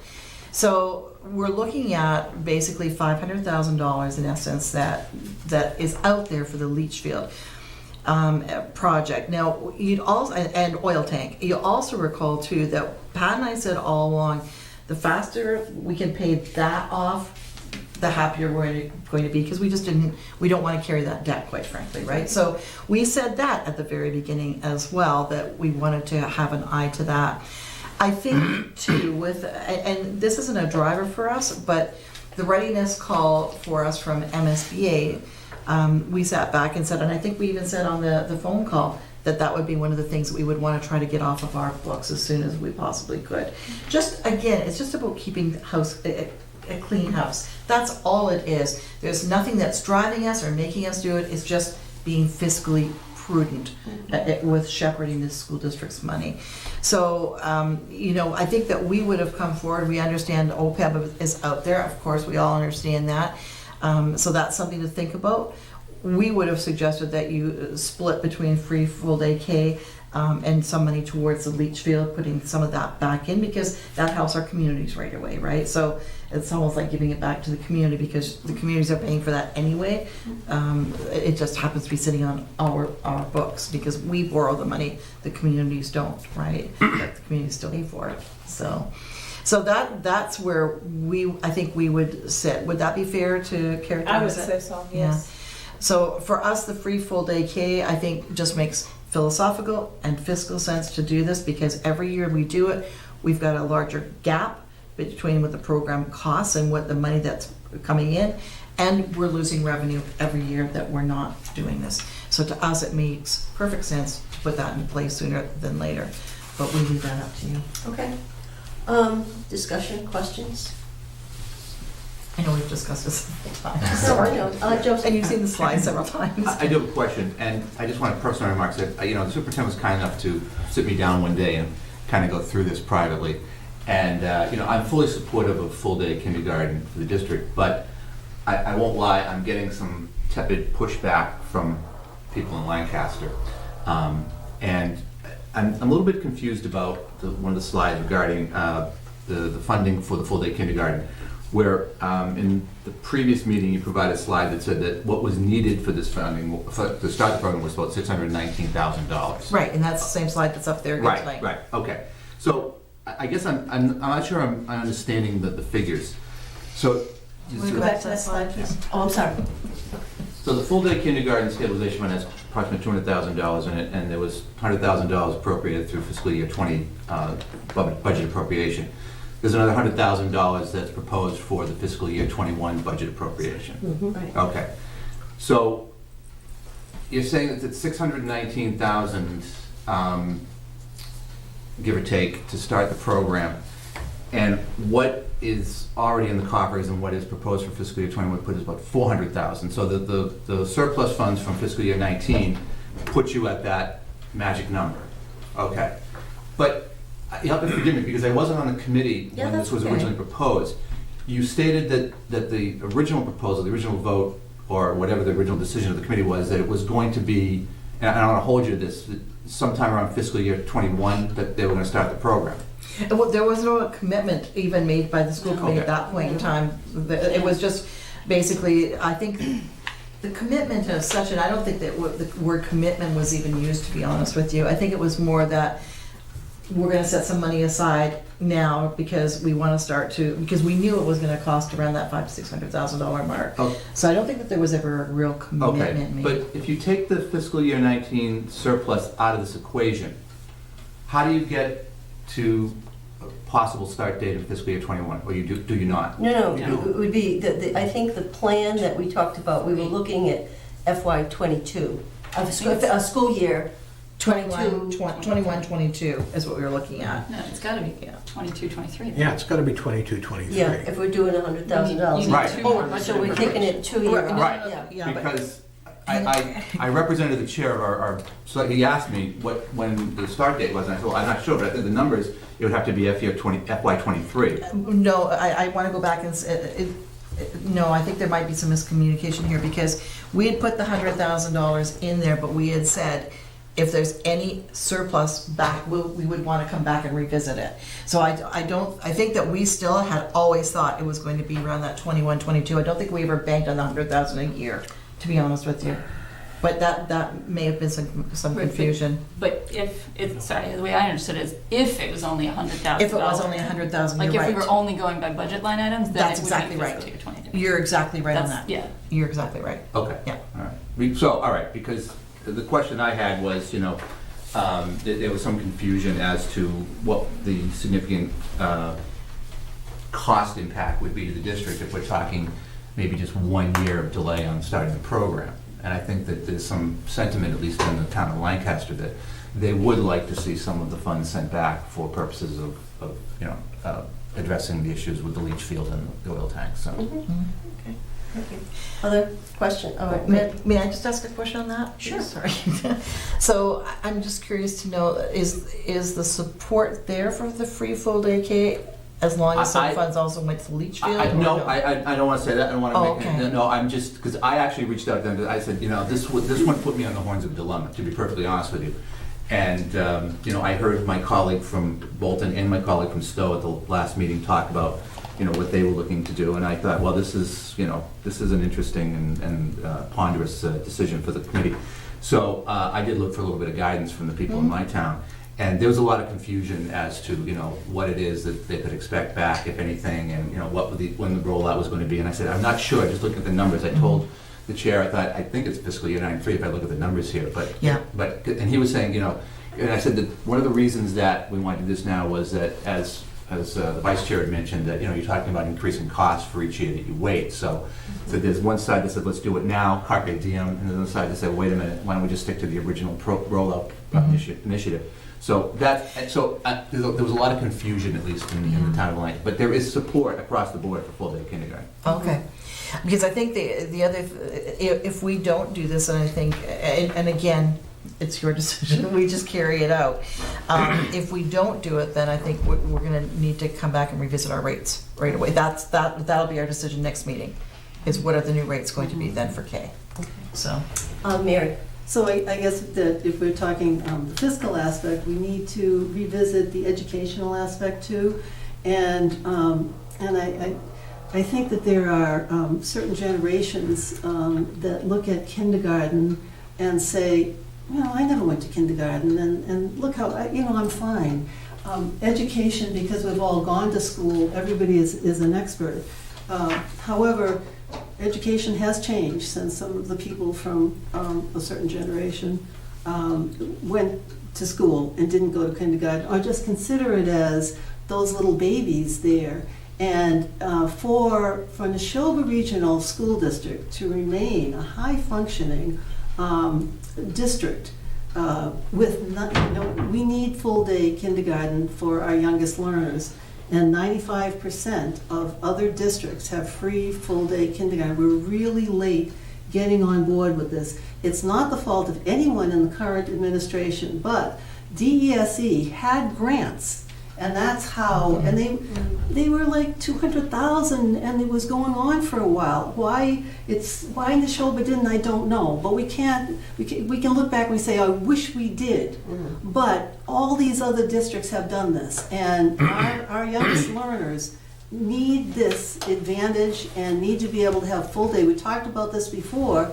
With the emphasis on academics, the only way to really balance that for 5- and 6-year-olds is that we have social and emotional learning too. We absolutely need full-day kindergarten, and we need it to be free for equity issues. And I know I'm repeating things that I've said, but I'm just watching the conversation go right to the fiscal. And we are driven by budget, and we have to make decisions about budget.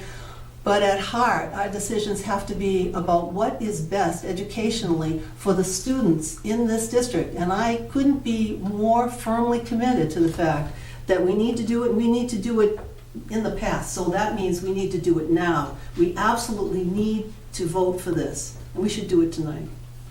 Leah? So I completely agree with Mary.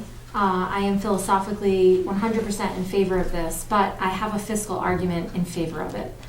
So, Todd, would you mind going to that 2020 scenario slide?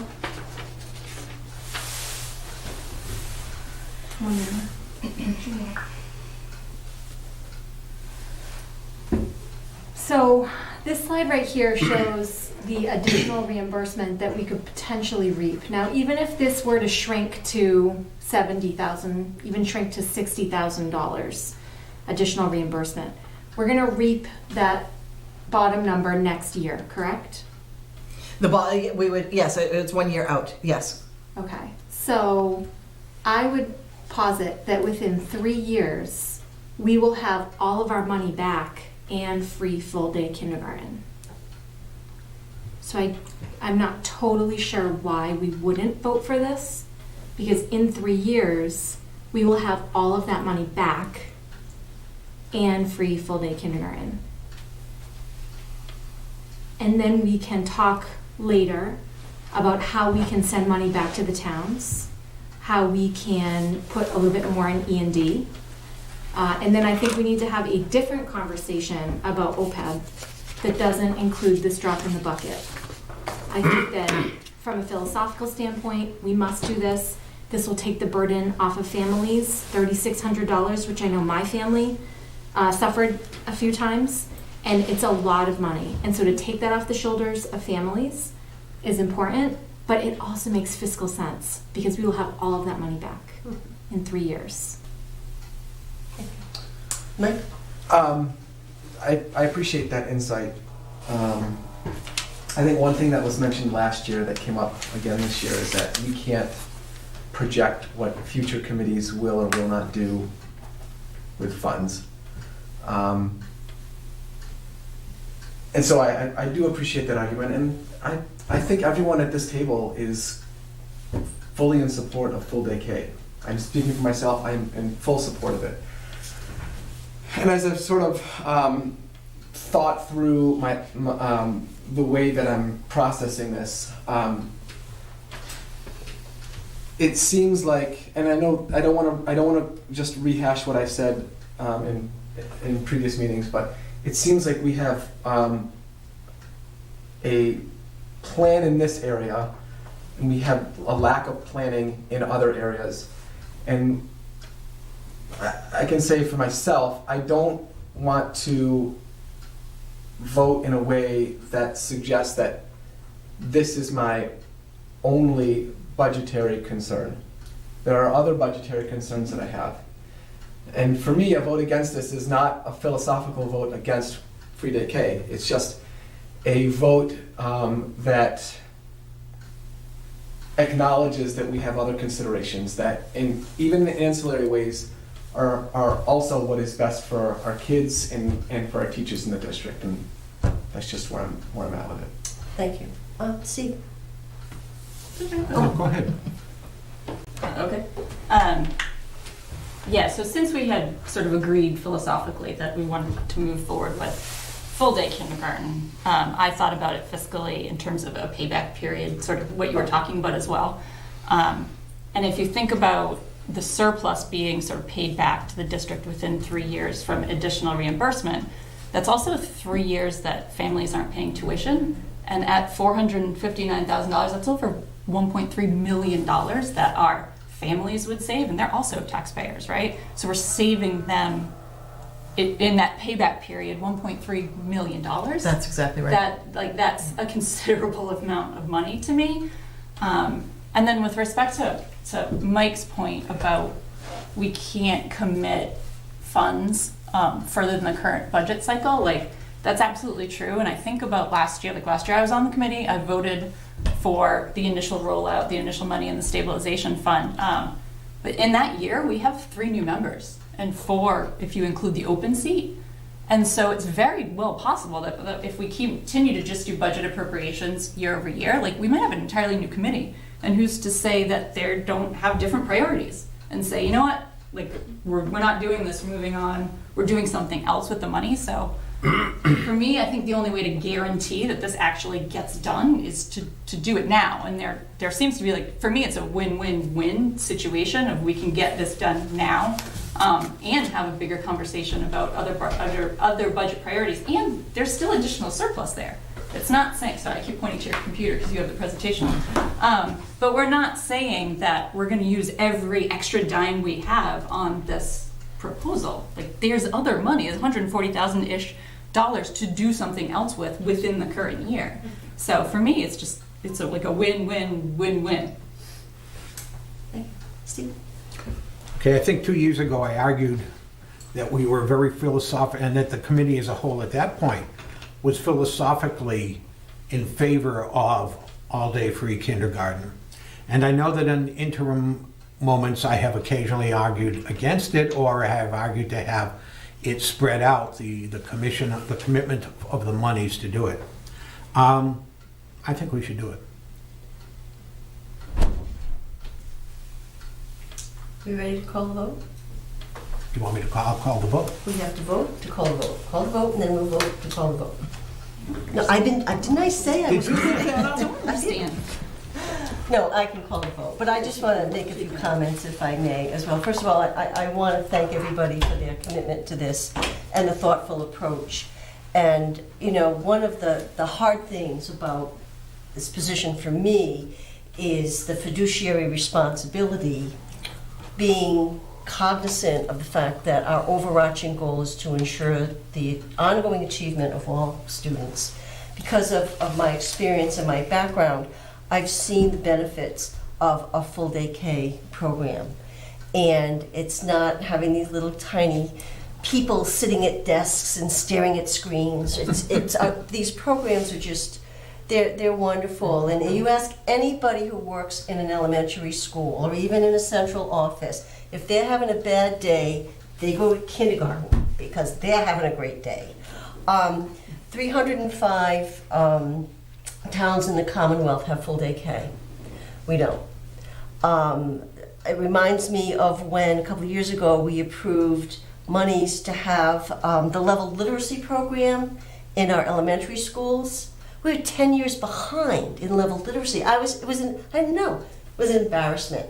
So I think in terms of that, educationally, it makes a lot of sense. But I think what we forget sometimes is that this is not cost recovery. We collect tuitions, but we subsidize the difference. So we are paying money. I agree with Elaine's analysis. This is $3,600 for young families is a lot of money. And I think that, we value our partnerships with the towns, but our young families are taxpayers and they live in the towns, and I think it's time. So I'm going to call the vote without objection. All those in favor of authorizing, what's the amount? $200 and some odd thousand. Oh, I have it. Oh, wait, $219,432,000. The surplus from FY19 to be applied to the existing funds and the budget appropriation from FY20 to support full day K. All those in favor? Opposed? Okay, 5 votes carried. Thank you. So now there is the issue of the balance, and we had a motion that, do you want to make the motion again, Mary? Are we going to have discussion? Yes. You better read Robert's rules. Right. First we do this, move that I had any and all remaining funds be distributed to the towns to be used toward the cost of the Neshoba Regional High School leach field. Okay. Anyone second? Second. Okay. Discussion. Oh, did you? I'm Well, sorry. since I made the motion, Yes. I could say something first. You could, but I think the superintendent wanted to say something. I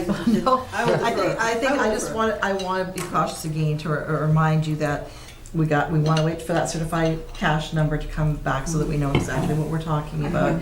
So whatever number you put out there tonight, make sure that it's not a specific number because we don't know what that specific number is going I to be. think she yet, said the so. balance. It's I was gonna say, yes. Yeah. So I just want to make Okay. sure that we're, Right, okay, and what I was gonna say was exactly that I think we should really wait on any specific number until we have Yeah. certified exactly what that is, because we don't wanna get ourselves into, But we could indicate our intent yes. without putting a price tag on it.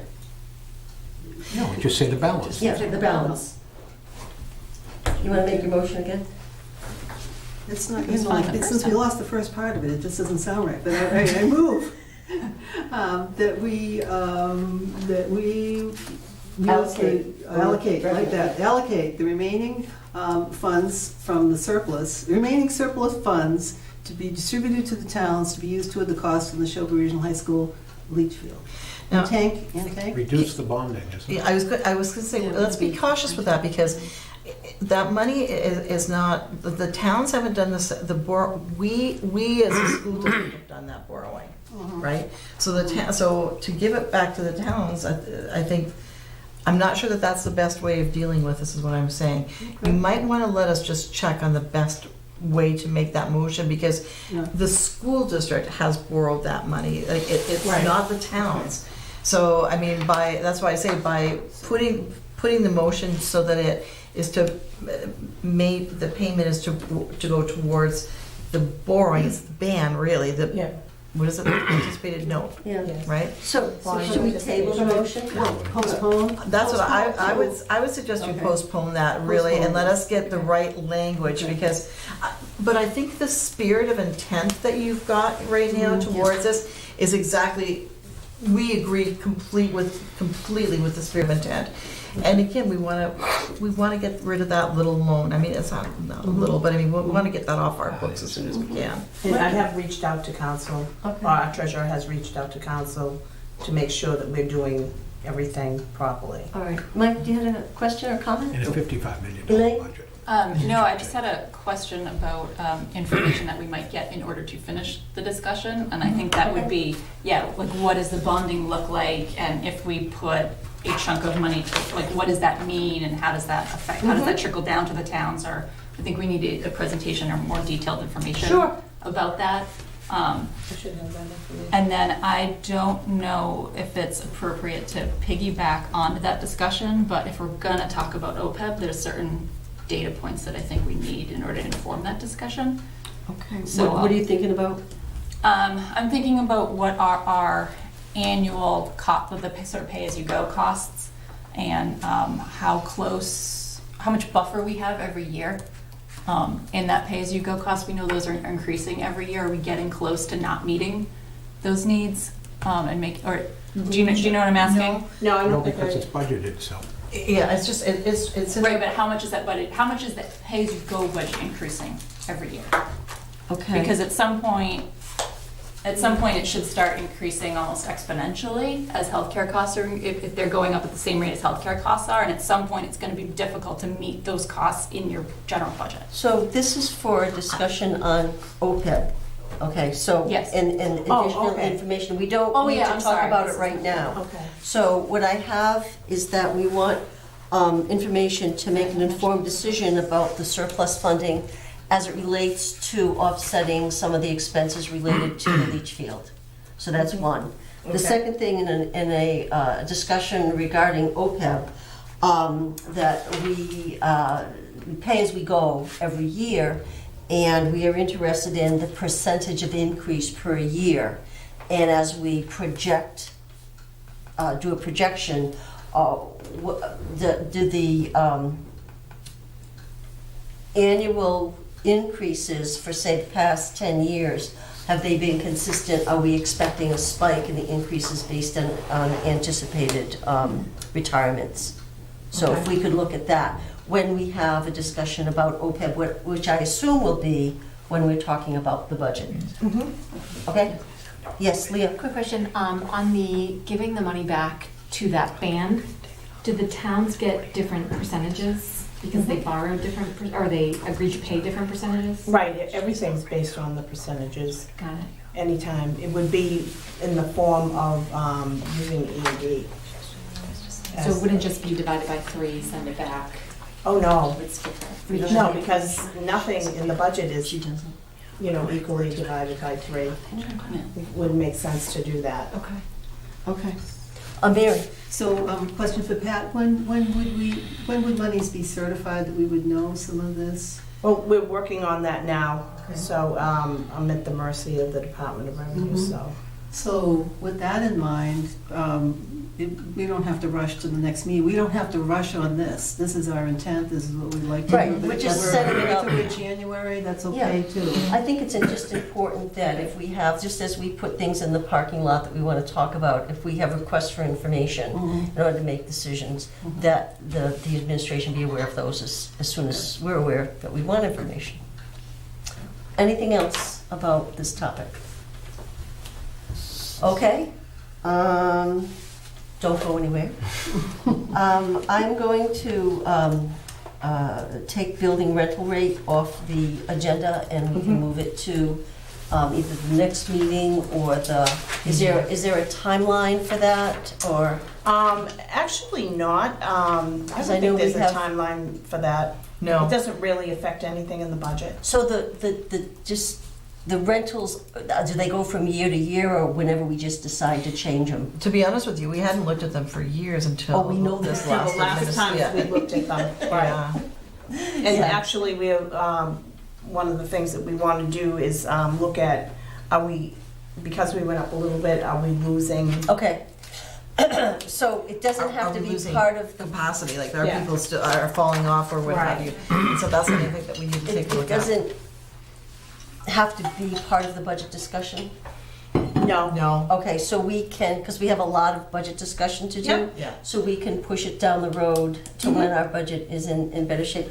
I know that when they did the, one of the audits or that were done by either MASBO or the Melanson and Heath, indicated that we were grossly under renting. Our fees were less that, and it ran afoul of the laws which say that you can't use Chapter 70 money for anything other than educating children, but we were sort of doing, there was a conflict, because if the rental fees were not covering the cost of custodial lights, things like that. And so that was another area that the district was subsidizing, where it should have been cost recovery.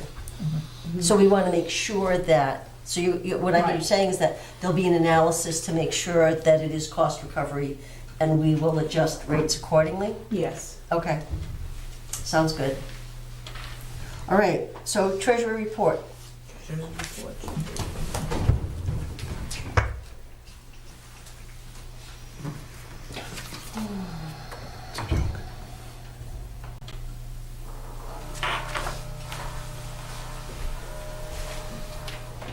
Does anybody have any questions? I have a question. Sure. The OPEB line, one of my favorite topics. The OPEB line, is that that's actually sitting in a bank, or is that the money we decided last year to hand into a large investment fund to invest for us? Is that what that number Yes. is, the 440? Yes, it's So in a that's separate. into a trust fund now? Yes, Okay, yes, that's why it appears like that. okay. And I want to make the point that 4 years ago, the amount in that OPEB trust was zero. I know, So we've come a long way, baby. I know. Okay. I mean, we have a long way to go, but I don't want to lose sight of the fact that over the last 4 years, a more forward-looking, responsible approach has been taken towards contributing to OPEB. Okay, and then we have one Operations. more, operations.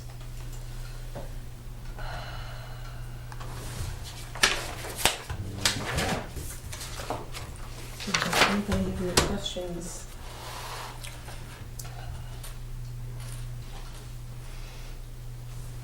Mary Rowlandson, the negative numbers, does that have to do with? That was that additional teacher we had to hire because of numbers. Okay, okay, That'll show up every month now. Okay. from Yeah. the end. okay.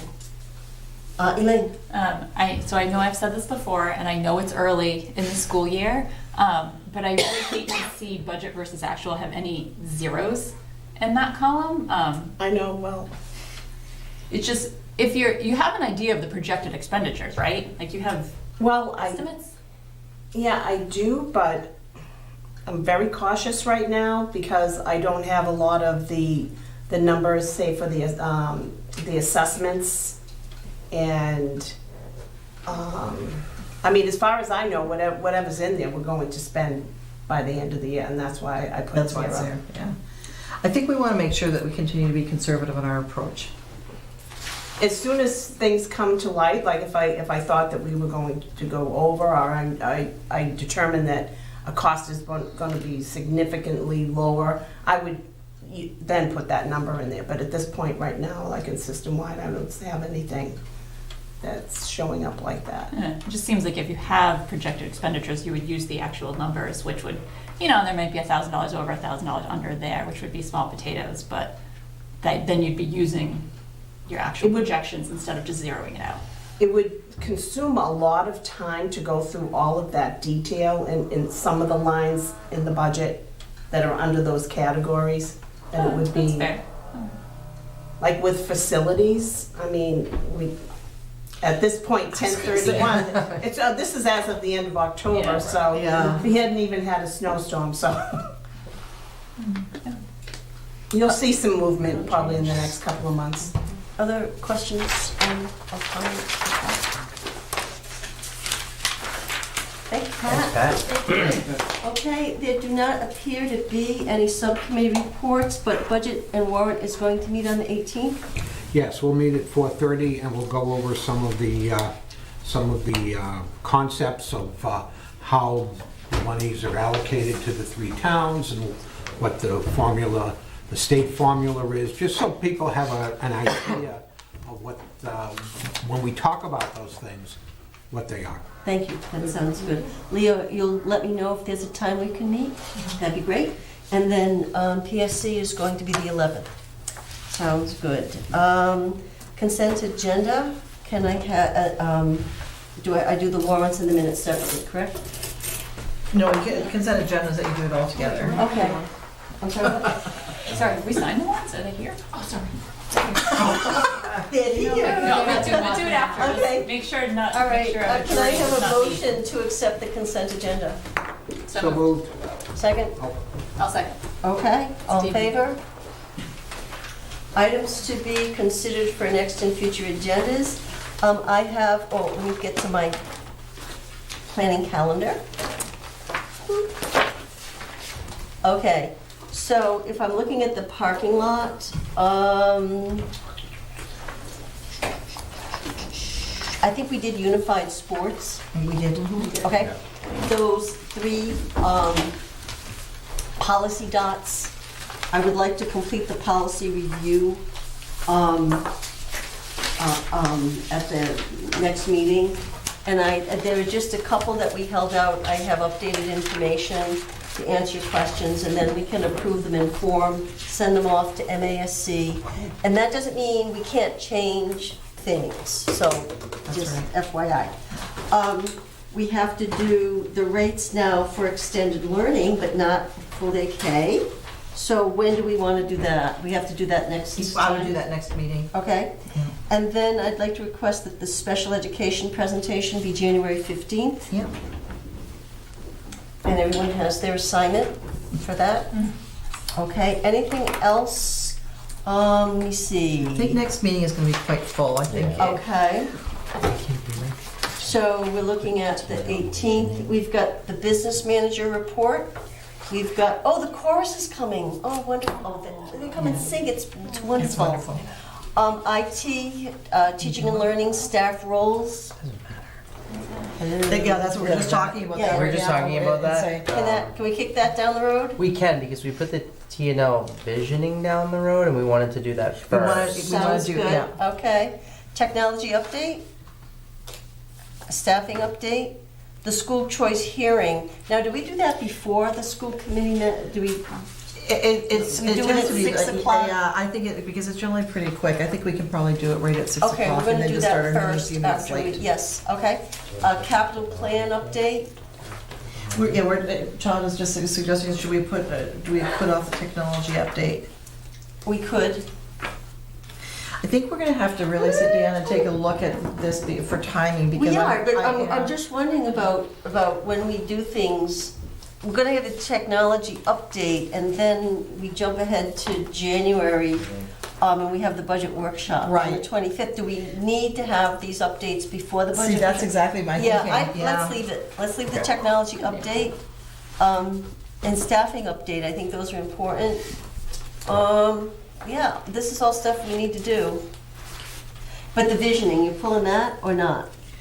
Well, we had moved it, last meeting we pushed it. Okay, So so we what- would do what's the the visioning. relationship? We want to do it We before the wanna do the budget. visioning before the budget. No, we gotta, Okay. look at, we have a shot at getting out of here before 8:05. But that does not come anywhere near your record. I know, no.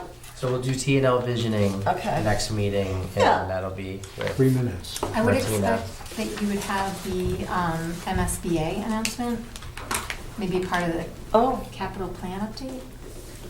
Capital plan, Pat, if memory serves me right, we're ready for next meeting, right, for capital plan. Yes. Nothing to do with the MSBA. You know, who knows what's gonna happen with MSBA, whether we're gonna be on that list or not, you know. Well, by the 12th, if we have the By meeting the on the 12th, 18th, we'll know. You'll whether know. We're gonna we're- announce it, Okay. right? We'll know whether we're sitting down or not. all right.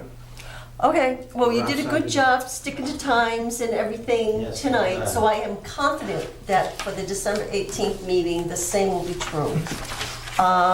Anything else to add for the parking lot? Any other topics, or, yes, Leah? So I just want to be true to what we heard parents say in the auditorium those couple of nights, and that was to remain focused on having the school committee bear some responsibility of investigating the role of student voice and empowering kids at the high school. And so I know we're going to talk about it at the policy level, but also to consider how we will manage that outside of just the policy Yes, manual. no, absolutely. I think perhaps you and I can start that conversation and look at some, I've already had some ideas about some things we might do, but where policy, that would be implementation of policy. So we'll do it, we just have to figure out the right roads to do it. But I absolutely agree with you.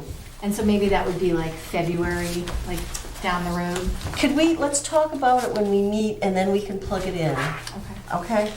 All right. But is it in the parking lot? Can you put student voice in I there? did. No, it's in Thank the you. driveway. I put it in the parking lot, it's All there. right. So, any other things for future or next agendas? Seeing none, can I have a motion to adjourn? Motion to adjourn. Second? Second. All in favor? 8:05. Good job, you guys.